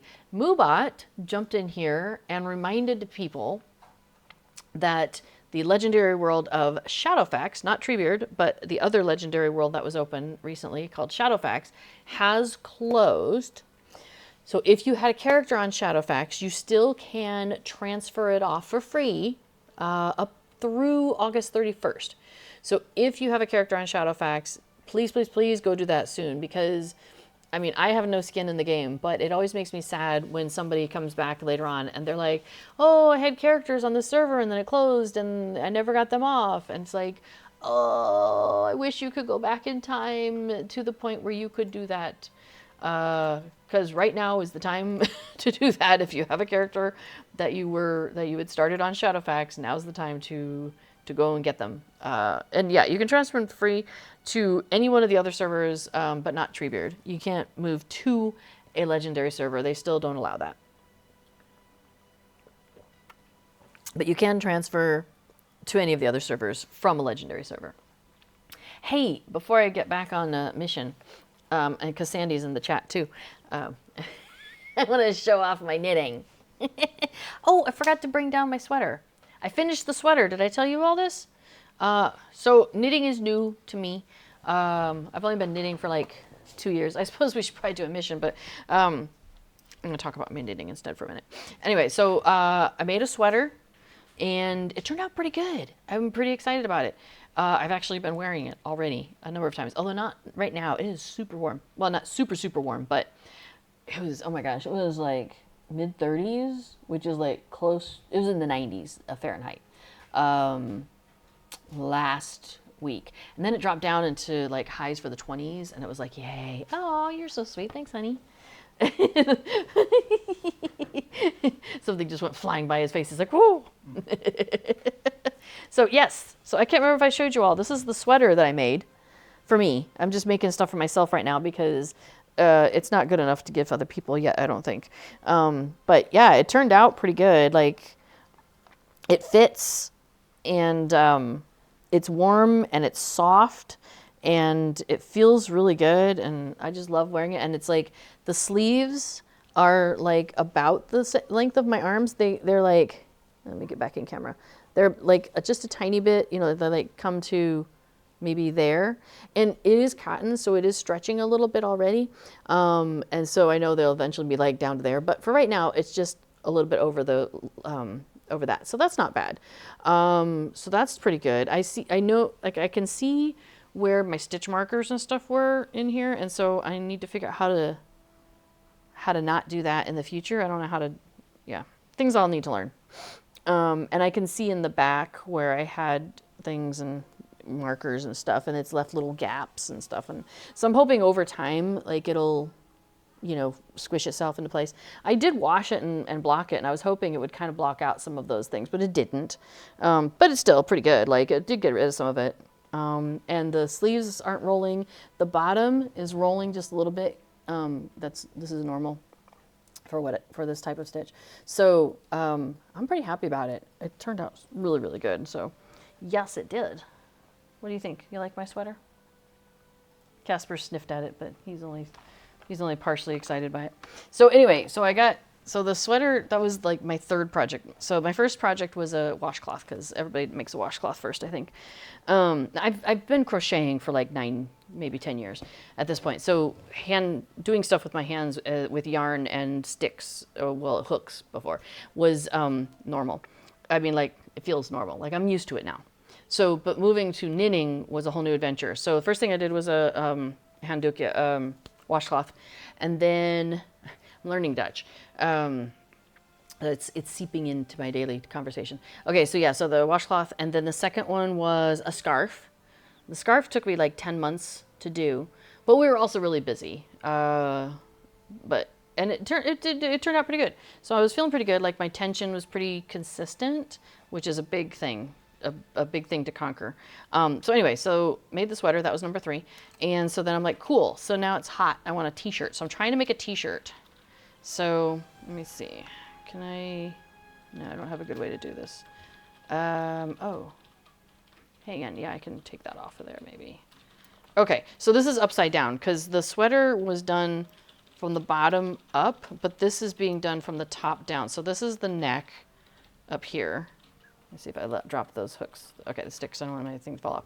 So, and then it's like all bumpy. That's the panel in the front, and there's one in the back. It's identical. And then the sleeves are like regular stitchy. I don't know what you call stockinette. So it looks like knitting. Like, the sleeves look like knitting. And then the front panels look all bumpy. So that's what I'm currently doing. And so it's cool. You probably can't tell from there, but it's like it's doing this thing where it's slowly expanding the sleeve thing. So what it's going to have is it's going to have like the bumpy panel in the front, and then it's got like a panel alongside it that looks flat, and then the sleeves look flat also. So yeah, anyway, I know you can't really tell. Well, it looks like a blob right now, but it's a cool blob that the stitches look uniform. So I'm pretty happy about that. And I'm using this set of colors, and so that was the color that was in the middle, and now it's just starting to turn into this pink. So that's kind of fun, and I'm watching that color change. So anyway, so Adventures in Knitting and Adventures in Lotro. You get them both. It's a twofer on this channel. Twofer on my show. So yay! Lotro knitting, hashtag Lotro knitting. I know some of you are like, whatever. But I appreciate you listening to me get to yammer on about my fun stuff. So there we are. So hello, Daim, Hypatia. You came just in time for the knitting portion. Fazerti says, this game is my first MMO ever. So everything in this game is pretty much big for me at this time. Yes, I totally get that. I had played some other stuff, and I played like D&D, so pen and paper, you know, Pathfinder. I played like Titan Quest, and which is an online game, and I'd played Diablo 3. Which I think both of those count as MMOs, possibly. So I had a little bit of familiarity with that kind of thing coming into Lotro, but I felt like I learned a lot with my first character in Lotro, just in terms of like how to move. And I'm still even, learning. Like, I used to move my character with the keyboard, like I'd push the thing, and like by pushing the button, like and now I use my mouse to try and move my character around. So that has been like a huge skilling up for me for doing things like jumping on things, things like that, because I used to be terrible at that. But now I'm like, okay, I can move and things like that. So yeah, so don't feel too bad if there's anything that you're like, how are people doing this? Like, just give yourself time, enjoy the process, enjoy the journey. Lotro is definitely a enjoy the journey game, not a get yourself to a destination, game. So take your time. Lots of people in the game are going to be just enjoying the journey with you. So, yes. Oh, and B4 says, I program with very basic Lua. Ha ha.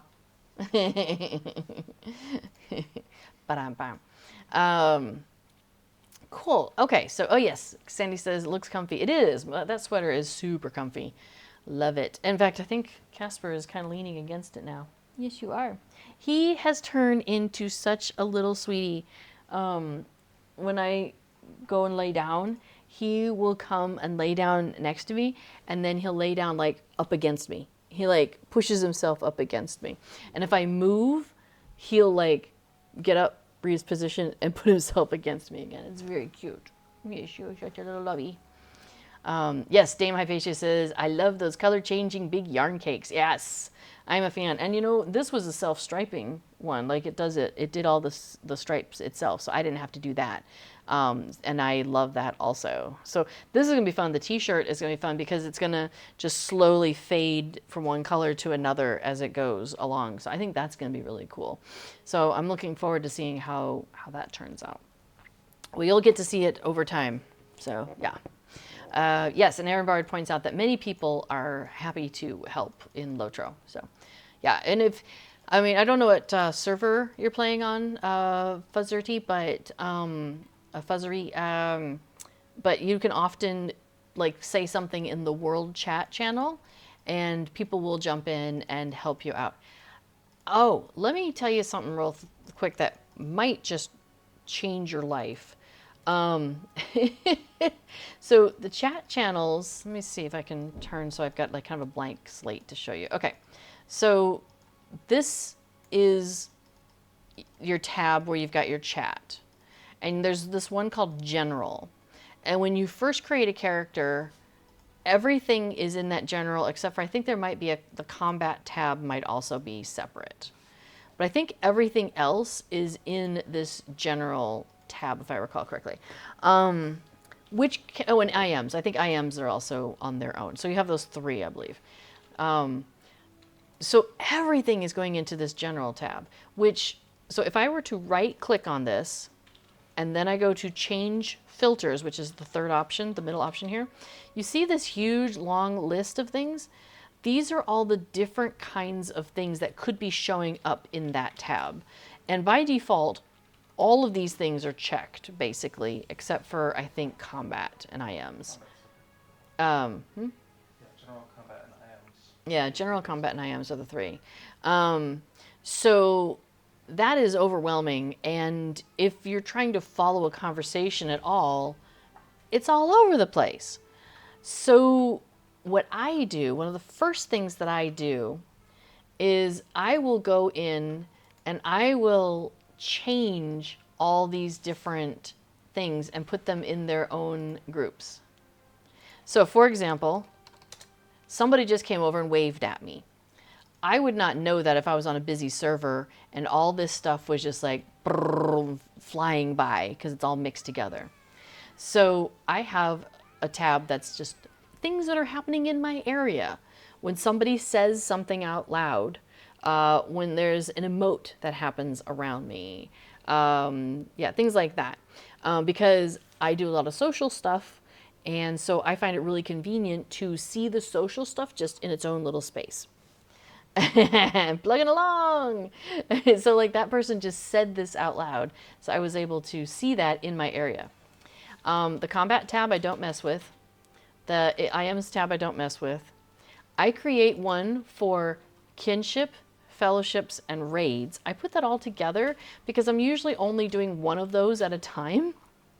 I'm usually not chatting in kinship at the same time as I'm chatting in fellowship, but sometimes I am. So your mileage may vary. You may change that out. I create a tab for world, and that is the only thing that is on that tab. Okay, so how did I do this? I'll show you real quick, and then also B4 has put a link in here, which is really great, about how to set up these chat tabs like this. So you don't have to memorize what I'm doing right now. You can follow his instructions also on that via that link. But so remember how I right-clicked on the general, and it gave me a list of 5 options here. The top one is rename the tab. Second one is create new tab. Third one is change filters. And then you get change text colors and chat logging. Don't worry about those last 2, really. The top 3 are the ones that you want to deal with. So the first thing I do is I create a new tab. And then inside that tab, I start changing the filters. So I might uncheck this, I check this, and so forth. Like for example, I created user chat channels. You probably won't hardly ever use these, but I like having those out separate. So I created a user chat tab, and you'll see, okay, I have raid listed there, but then I have all the user chat channels checked. Nothing else here is checked. My world tab, the filters, only world is there. Nothing else is there. So all of that conversation that happens out in world chat is all in one place. So that is something I recommend you do, is start breaking that apart a little bit, so that way when you ask a question in world and people respond to you, you'll see the responses in one place all together. Now I will tell you, sometimes people don't separate these out, and they'll be posting in like looking for fellowship, LFF. And that'll be mixed in with their world chat. And so they're posting to LFF, but responding to something in world. So sometimes you have to kind of flip back and forth between those two, just because other people are using them as if they're the same thing, but they're not. Okay, so that's a little long explanation of something that might help you, like your quality of life. It's going to hopefully improve the quality of life for you. It'll be a quality of life improvement. That's what I'm trying to say. Okay. Egg Arthur points out that plugins can present a completely different chat interface with advanced features of message level filtering and colorizing and all sorts of stuff like that. So that's a whole another advanced level thing. But I would say just the first thing is get World into its own place, and then you can figure stuff out from there. All right, I think we'll do, how about we do one more? Sure. We'll do at least one more. All right, so we're going to do Storm Swept. Oh, I got to turn that in. That's what I haven't done yet. We're going to turn in Storm Swept. We're going to do the flow of water. Let's see. There's some waterways, but they're not flowing where they need them to. So we're going to redirect the flow of water. Okay, we can do this. Cool. Oh, this one. Okay, I know this one. Okay, so in this one we have like critters, and then we also have to like do these levers. And that will help redirect the water. Somehow that gate was holding the water back. I don't believe it, but sure. It's an abstraction, I think, in this case. All right, so now we have some toads that are in our way. Don't lick the toad. You'll be unhappy about that. There's a gear on the floor, so we've got to collect those. Are you on DPS? Or are you on healing?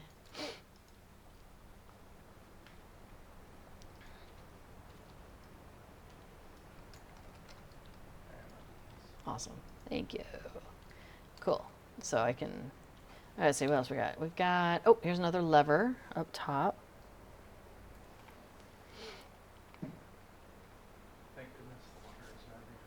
Yes, thank goodness that water can get through that gate now.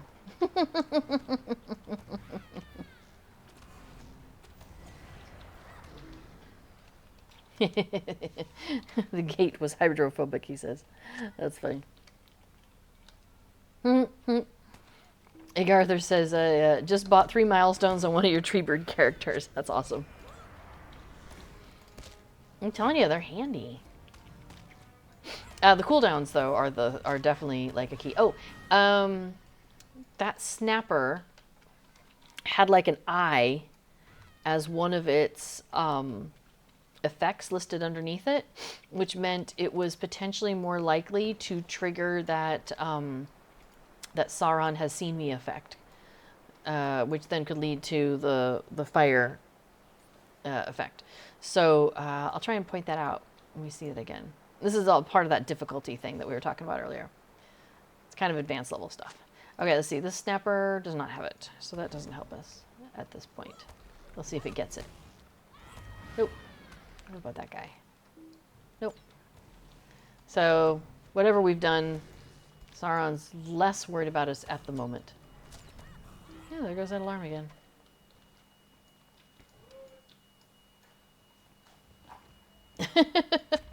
I don't know, one of the neighbors is out there talking to somebody. I think talking to one of their kids.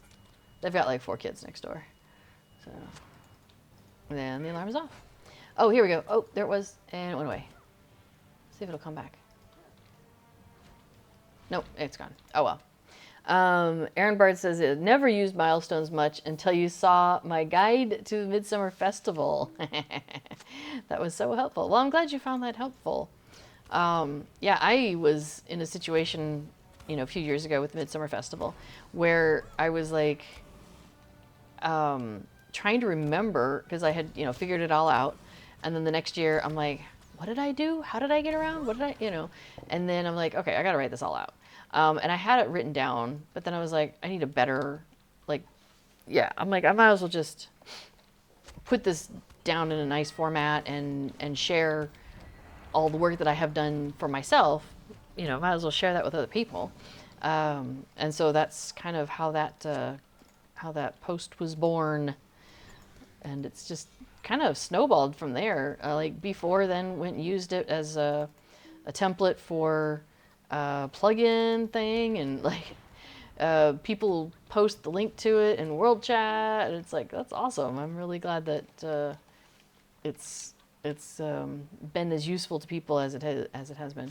So yeah, milestones can be great. They're a travel skill, right? Oh, there's the eye right there. see if I can tooltip that off. Okay, so there's the eye effect was on that character, on that monster. There we go, and then I got the fire effect. So it had an enraged power. Let's see. Now, interestingly, it doesn't say on there that it could trigger the thing. But that's what it, and see, now I have that box. Oh, that was kind of too slow. There was an initial I turned into that or something. Yeah, it's like it's a progression of steps. Like there could be there's a flag involved. Basically, there, now he's got a flag, and you see how we've got a box. There was 2 boxes there because one triggered for me, one triggered for Affadil. And they do about 1/4 of your health is what they remove. So see, I'm standing in a box, but I don't think this is, I think that's a different effect. But that's what the box looks like, is it has like that square, and then you have a larger square around you. All right, let me grab this gear. Oh, you've got it. Okay. Oops. You didn't get it. I get it. Let's see. We need 2 more gears, and we need to redirect the water 1 more time. So we're looking for a gear and a gate. I think we have possibly found them. So yeah, so back to that earlier conversation we were talking about, it could trigger by having like a little flag on it, or then that eye is also involved. I think it goes eye and then flag and then box maybe. But it can transition from one to the next very, very quickly. Hi, baby. All right, now she's going to get in the thing now that my cat cam has crashed. What? The cat cam crashed. What do you mean? It werkt niet. Oh, no, there it is. Oh, weird. Just Honey. Wait.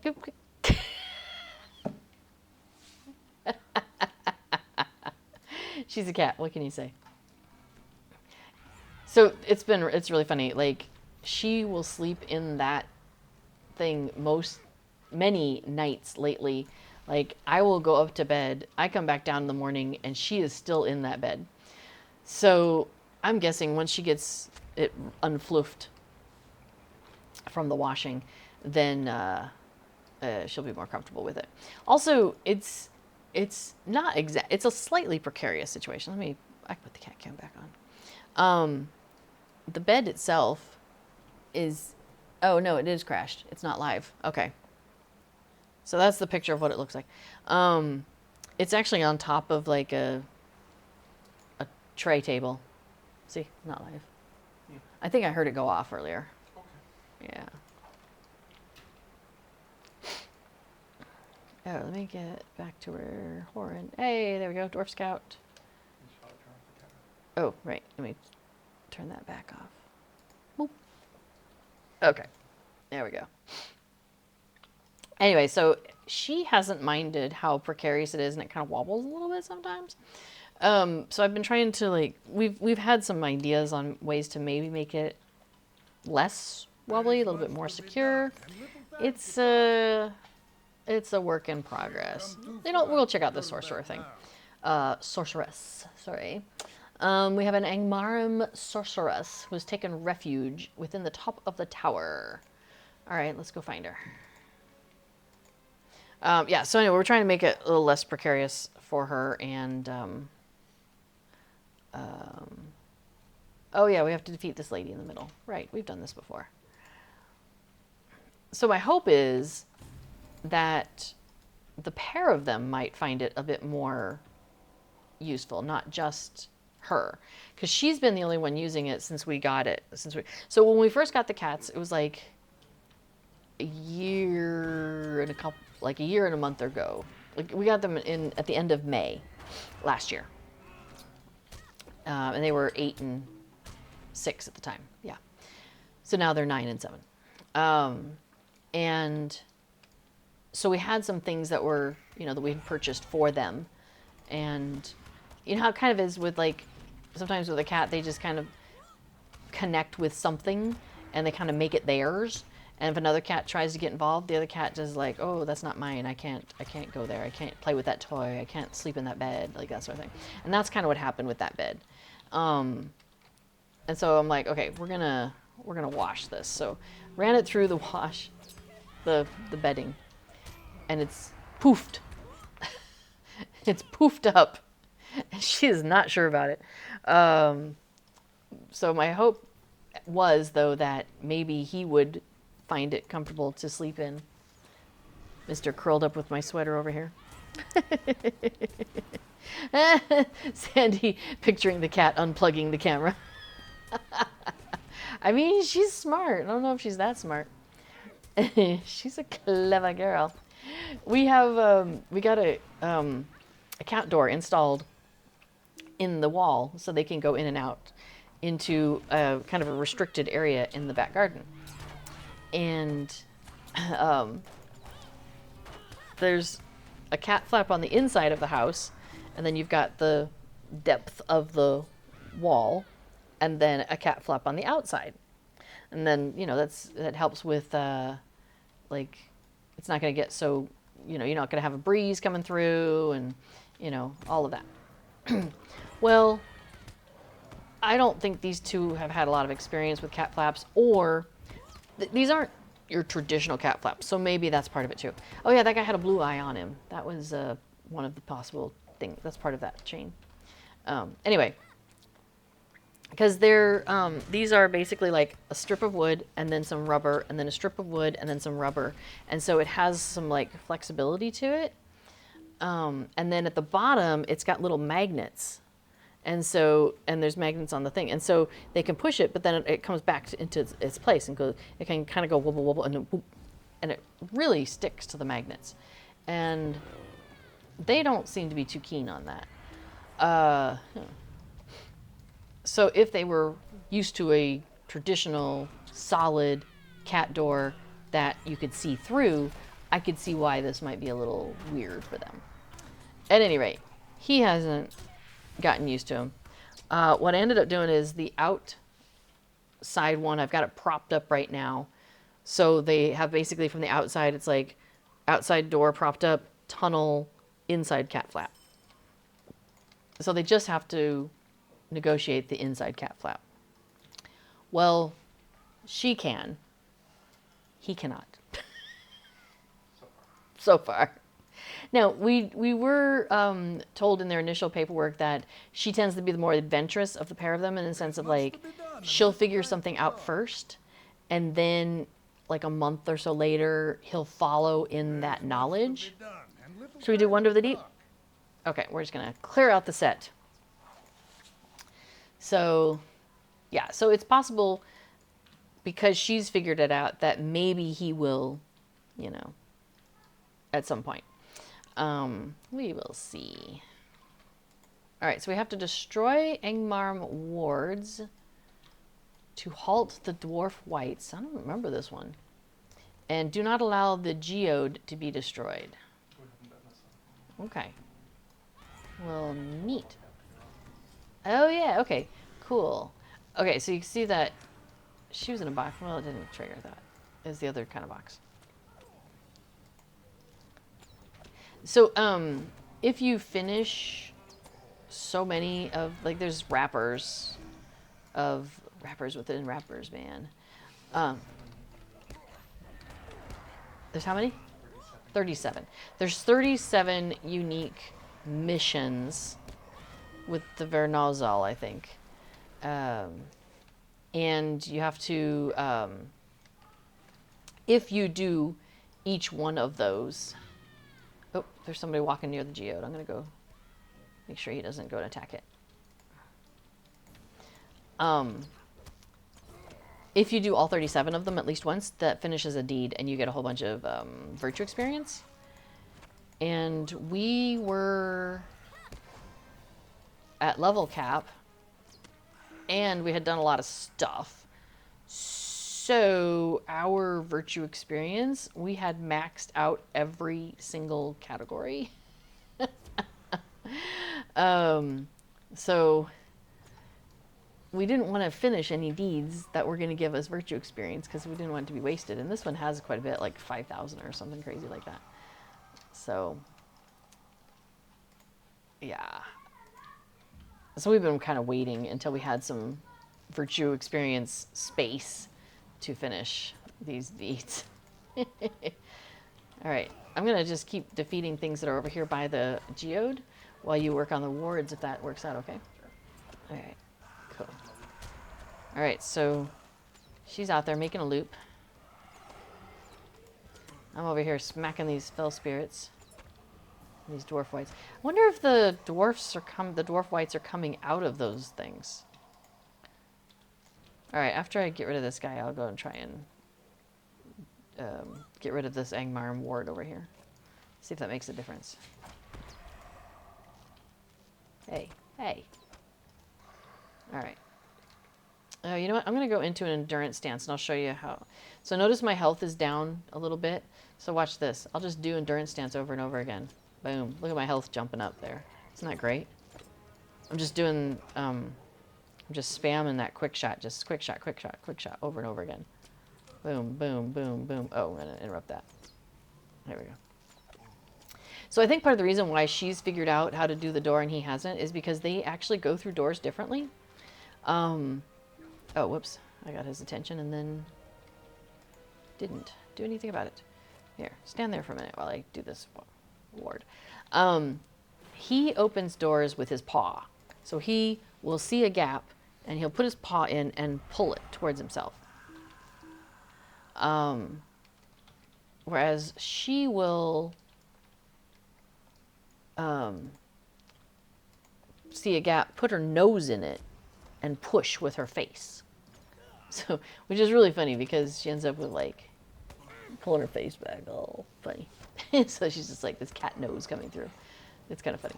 Anyway, oh, they're going into vulnerability. Okay, good. They didn't. So I wonder if that's part of it because she's figured out, okay, if she gets to the flap and she pushes her nose through at like the corner of it, she can get the magnet to kind of release. And, oh, thanks. I missed these guys. And then she pushes her body through. And she doesn't look like very happy about it, but she does it. And she, like, there are times in the evening where she'll come in, walk around for a minute or two, go back out, come in, go back out, come in, go back out. Like, she's just constantly in and out. So she obviously is okay with it. So yeah, so she's the smarter, well, I don't know if smarter is the right word, more clever of the two of them, perhaps. So she's the instigator. Hey, this guy just came walking out of nowhere. Little turkey. We're about to get hit, aren't we? Yeah, with a double. Oh well. But hey, our mission is complete. Oh yeah. Good job, us. All right. Thank you. So the mission reward comes in a box when you do it as a two-person, the missions. So you just have to have one of you open it and you both get credit for it. You both get your stuff. Dame Hypatia says that, yes, cats do that even if it doesn't inconvenience a human who has to repeatedly open the doors for them. Well, so yeah, so that's what... I am such a sucker for these cats.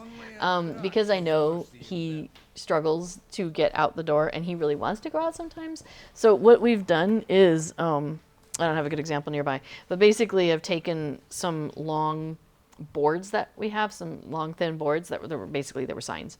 And I've stacked them all together and then I rubber banded them, making a kind of a thicker thing. And basically I take it, so it's like kind of like, you know, rectangly. And I pull the cat flap up. So I pull it from its location to make it up. And I shove this in the way.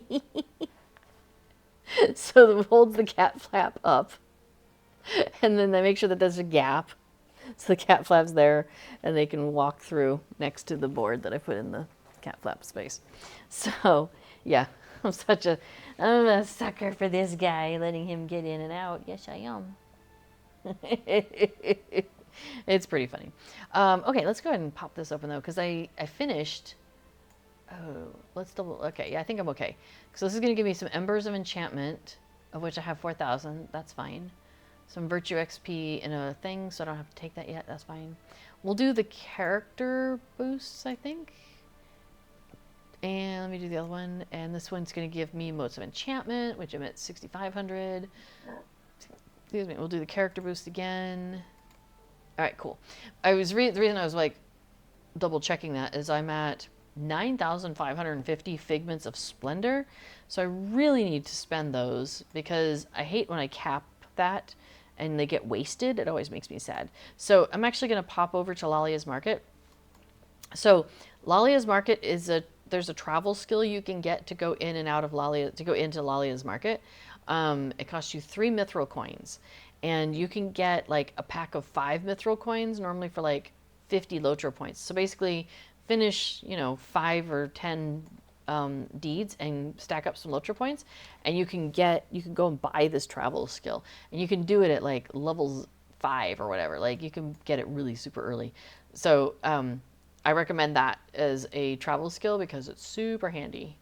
Like we used it twice already on the stream. All right, so let me see. Okay, so Myrtle Mint is our current Figments of Splendor vendor.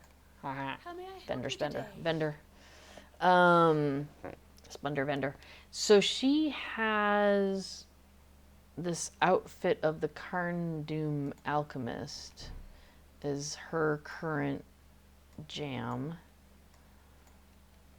And I just don't see me wearing that. I definitely don't see me wearing that.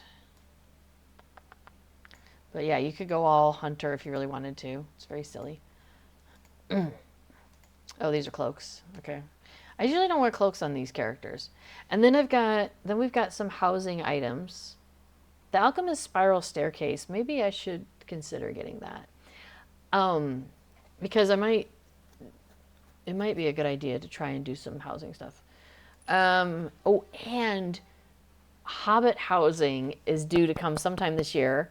Okay, they haven't officially announced it, but Scenario was like super teasing it recently, and I'm like, yes. So we're all expecting Hobbit housing is coming. Like there's clues in the world, in the game, that are live. So I'm like 100% certain. Okay, I would say 99% certain that Hobbit housing is coming this year. So I'm very excited. So I'm like, okay, maybe I should start stocking up on things that I might want to put in a new house. Like this deluxe glass gardening house. That sounds kind of cool. That might be worth it. I have a maypole at our kin house already. The steeds, I already have all the steeds that she has, and I already have all the pets that she has. That's my first go-to, is the pets and the steeds. So I'm concerned because I'm like 450 Figments of Splendor away from cap. So if I get any for a reward, it's going to push me over cap. And you don't get like a cap. Like you just lose what you don't have.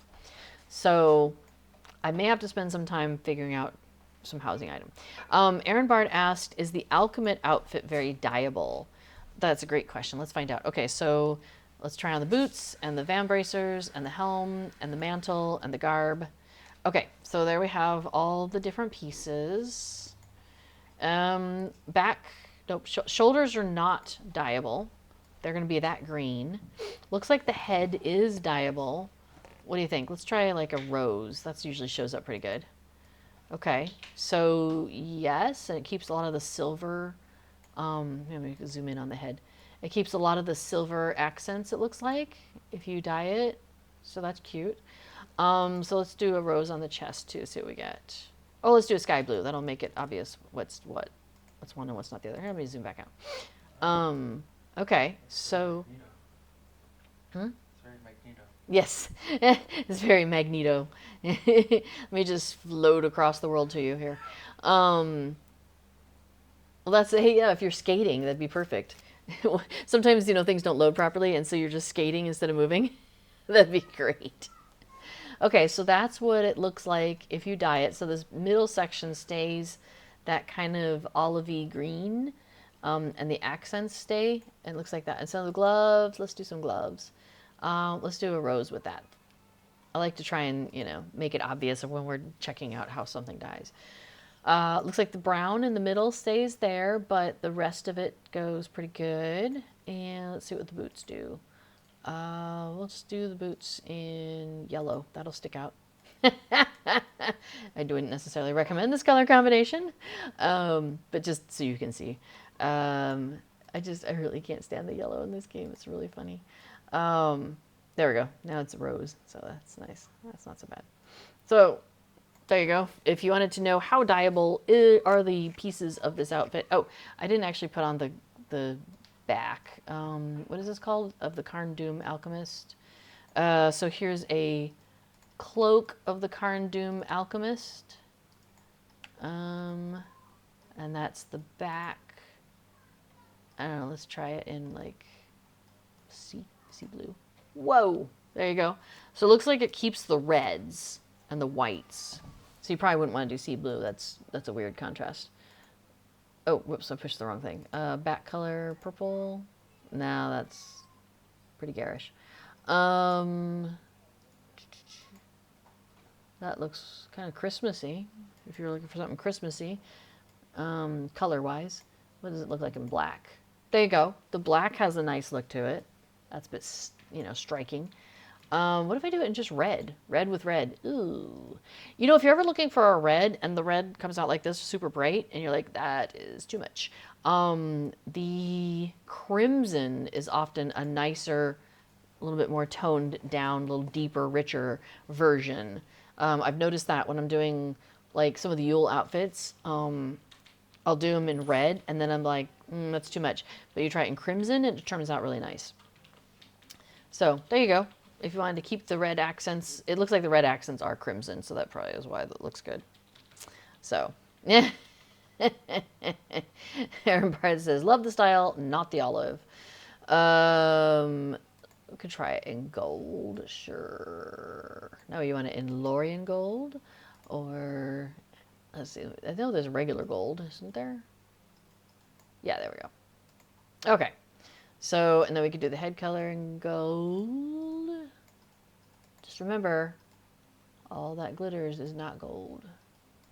But in this case, all that I'm wearing will be. And a gold there. And do some gold gloves.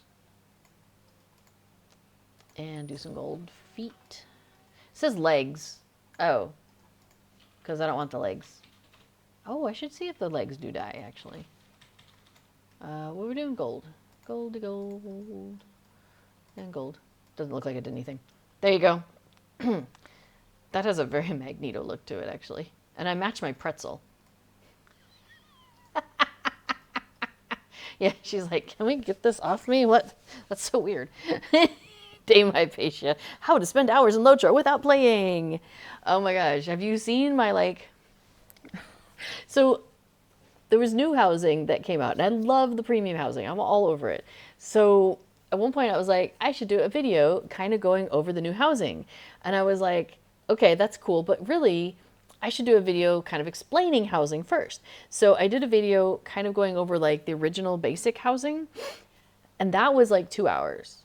No, I think so. No, that was, anyway, I also did a video going over like some of the premium housing. One of the videos was 2 hours. The other video was like 4 hours. So yeah, apparently I can easily talk for 6 hours about Lotro, in Lotro, without shooting a thing. My expertise. Yeah, oh my gosh, we could play with wardrobes all day long, because I love playing with the wardrobe stuff. Probably should step away from the wardrobe, because we are going to let B4 actually have some time. Oh, awesome. Aaron Barnes says, that video is how I found your stream. See, the housing is very important, man. And understanding housing, I think, is really nice, because people are like, oh, you should buy a house. So when I first started playing Lotro, and I joined a kinship, and they were like, hey, you know, we have a kin house. You can, you know, go and help decorate. I have no concept, right, of what does this mean. And I'm thinking a house. So I'm thinking a house is like this, you know, with walls and rooms that have specific functions, like a kitchen and a bathroom. So I'm like, how does that even work in this game? Like, these characters don't like go to the bathroom, right? Like, there's, yeah. So so do you need a shower in this game? Like, how does this work? And then, you know, and the way it was worded from the kin leader, I was like, so do we all have a room in the kin house? How does that work? Does like every time a new person joins, a new room is added on somehow? Like, do we all have our own bedroom? Like, I didn't understand how this would work at all.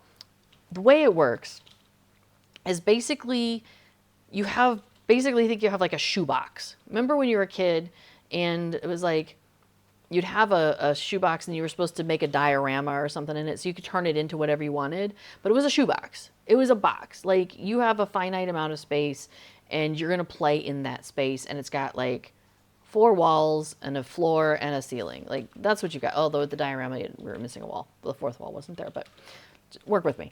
So yeah, that's what a house is. That's what a Lotro house is basically a shoebox. Some of the shoeboxes are set up slightly differently. They may be more rectangular, they may be more square, whatever. And your basic shoebox has one big box and one smaller box. That's the 2 rooms. And that's it. Like you can take these things that you find with these vendors or wherever, and you put them in your house. And that's how you decorate your house, right? So like, okay, that made, so then it started to all make sense to me. So you've got like what they call hooks, and so you have you can go into decorating mode and it shows you all these places where you are allowed to stick something in your house.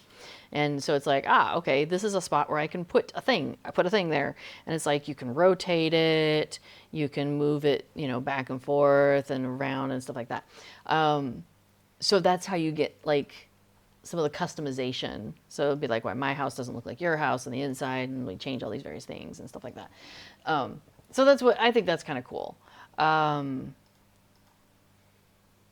yeah, understanding that took me, like there was some leaps to be made.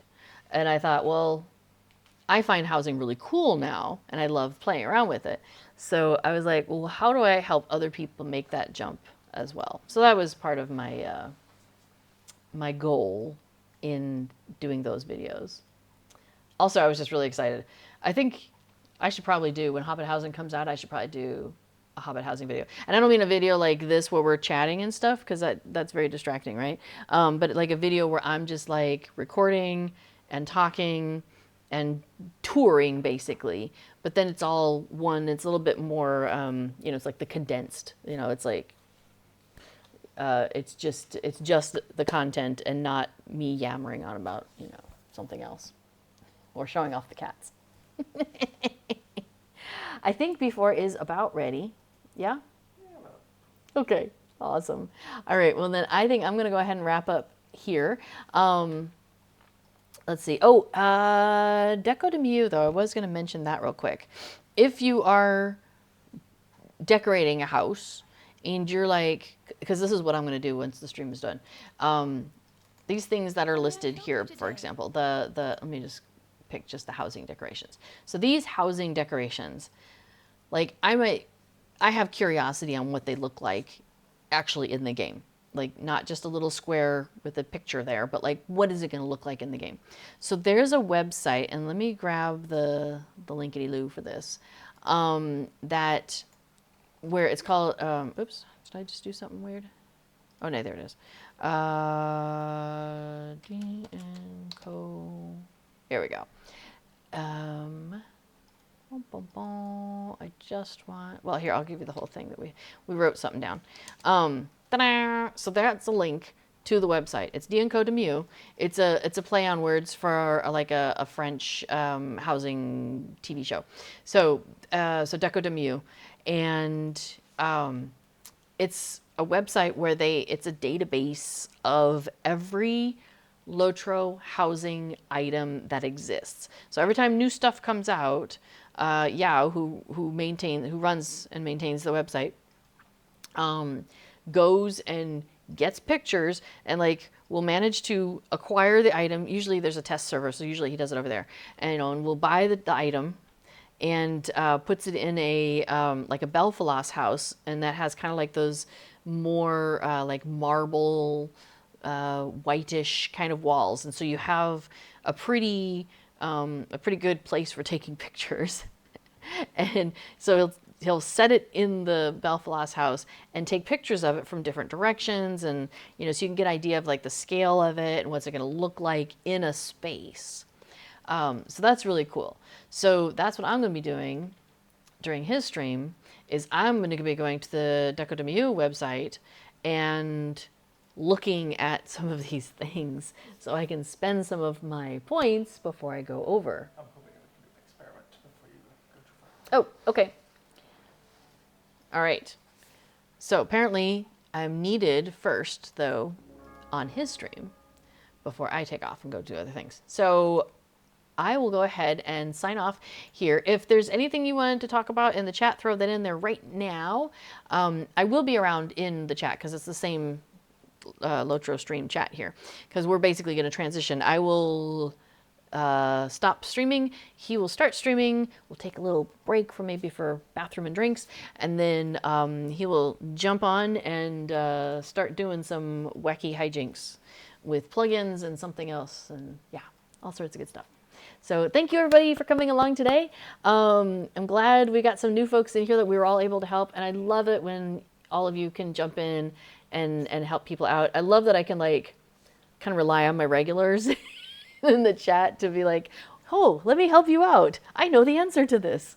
I think that's so fantastic. And I really appreciate that. That's, I know we're like, you know, a virtual community. Many of us haven't necessarily met in person, but I appreciate that I can hang out in this community, and I feel welcome, and I feel like we make other people feel welcome, and I feel like I can rely on people to have that kind of, you know, mentality and openness to new people, and I really appreciate that. I don't think I would spend maybe quite as much time in Lotro without the community being as awesome as it is, and so I really like that. In fact, I know I wouldn't, because I was on a server that made me very unhappy because the tenor on that server just did not match me and my interests. And so I found that going to a different server made me much happier. So yeah, the community really can make a huge difference. So for sure, for sure. So, all right. Well, thank you. Oh, you guys, you're all so very sweet. Some nice things being said in the chat. All right. I'm going to get going, and then I will see you next week. I will be here, same bat time, same bat station. So I start at 11:30 Eastern US time, so game server time on Tuesdays. And so yeah, I'll be here next week, and we'll do probably more of the dwarfy stuff, but then anything else too. So yeah, we'll do whatever strikes our fancy. That's the way we can be. We can let our Hobbit hearts take us wherever we want, right? All right, everybody. So remember to stay connected to that Hobbit side of your heart. I do say that. And by that, I mean take care of each other, take care of yourself, and find everything in life that you find delightful. All right. Take it easy, and I will see you next week. Bye.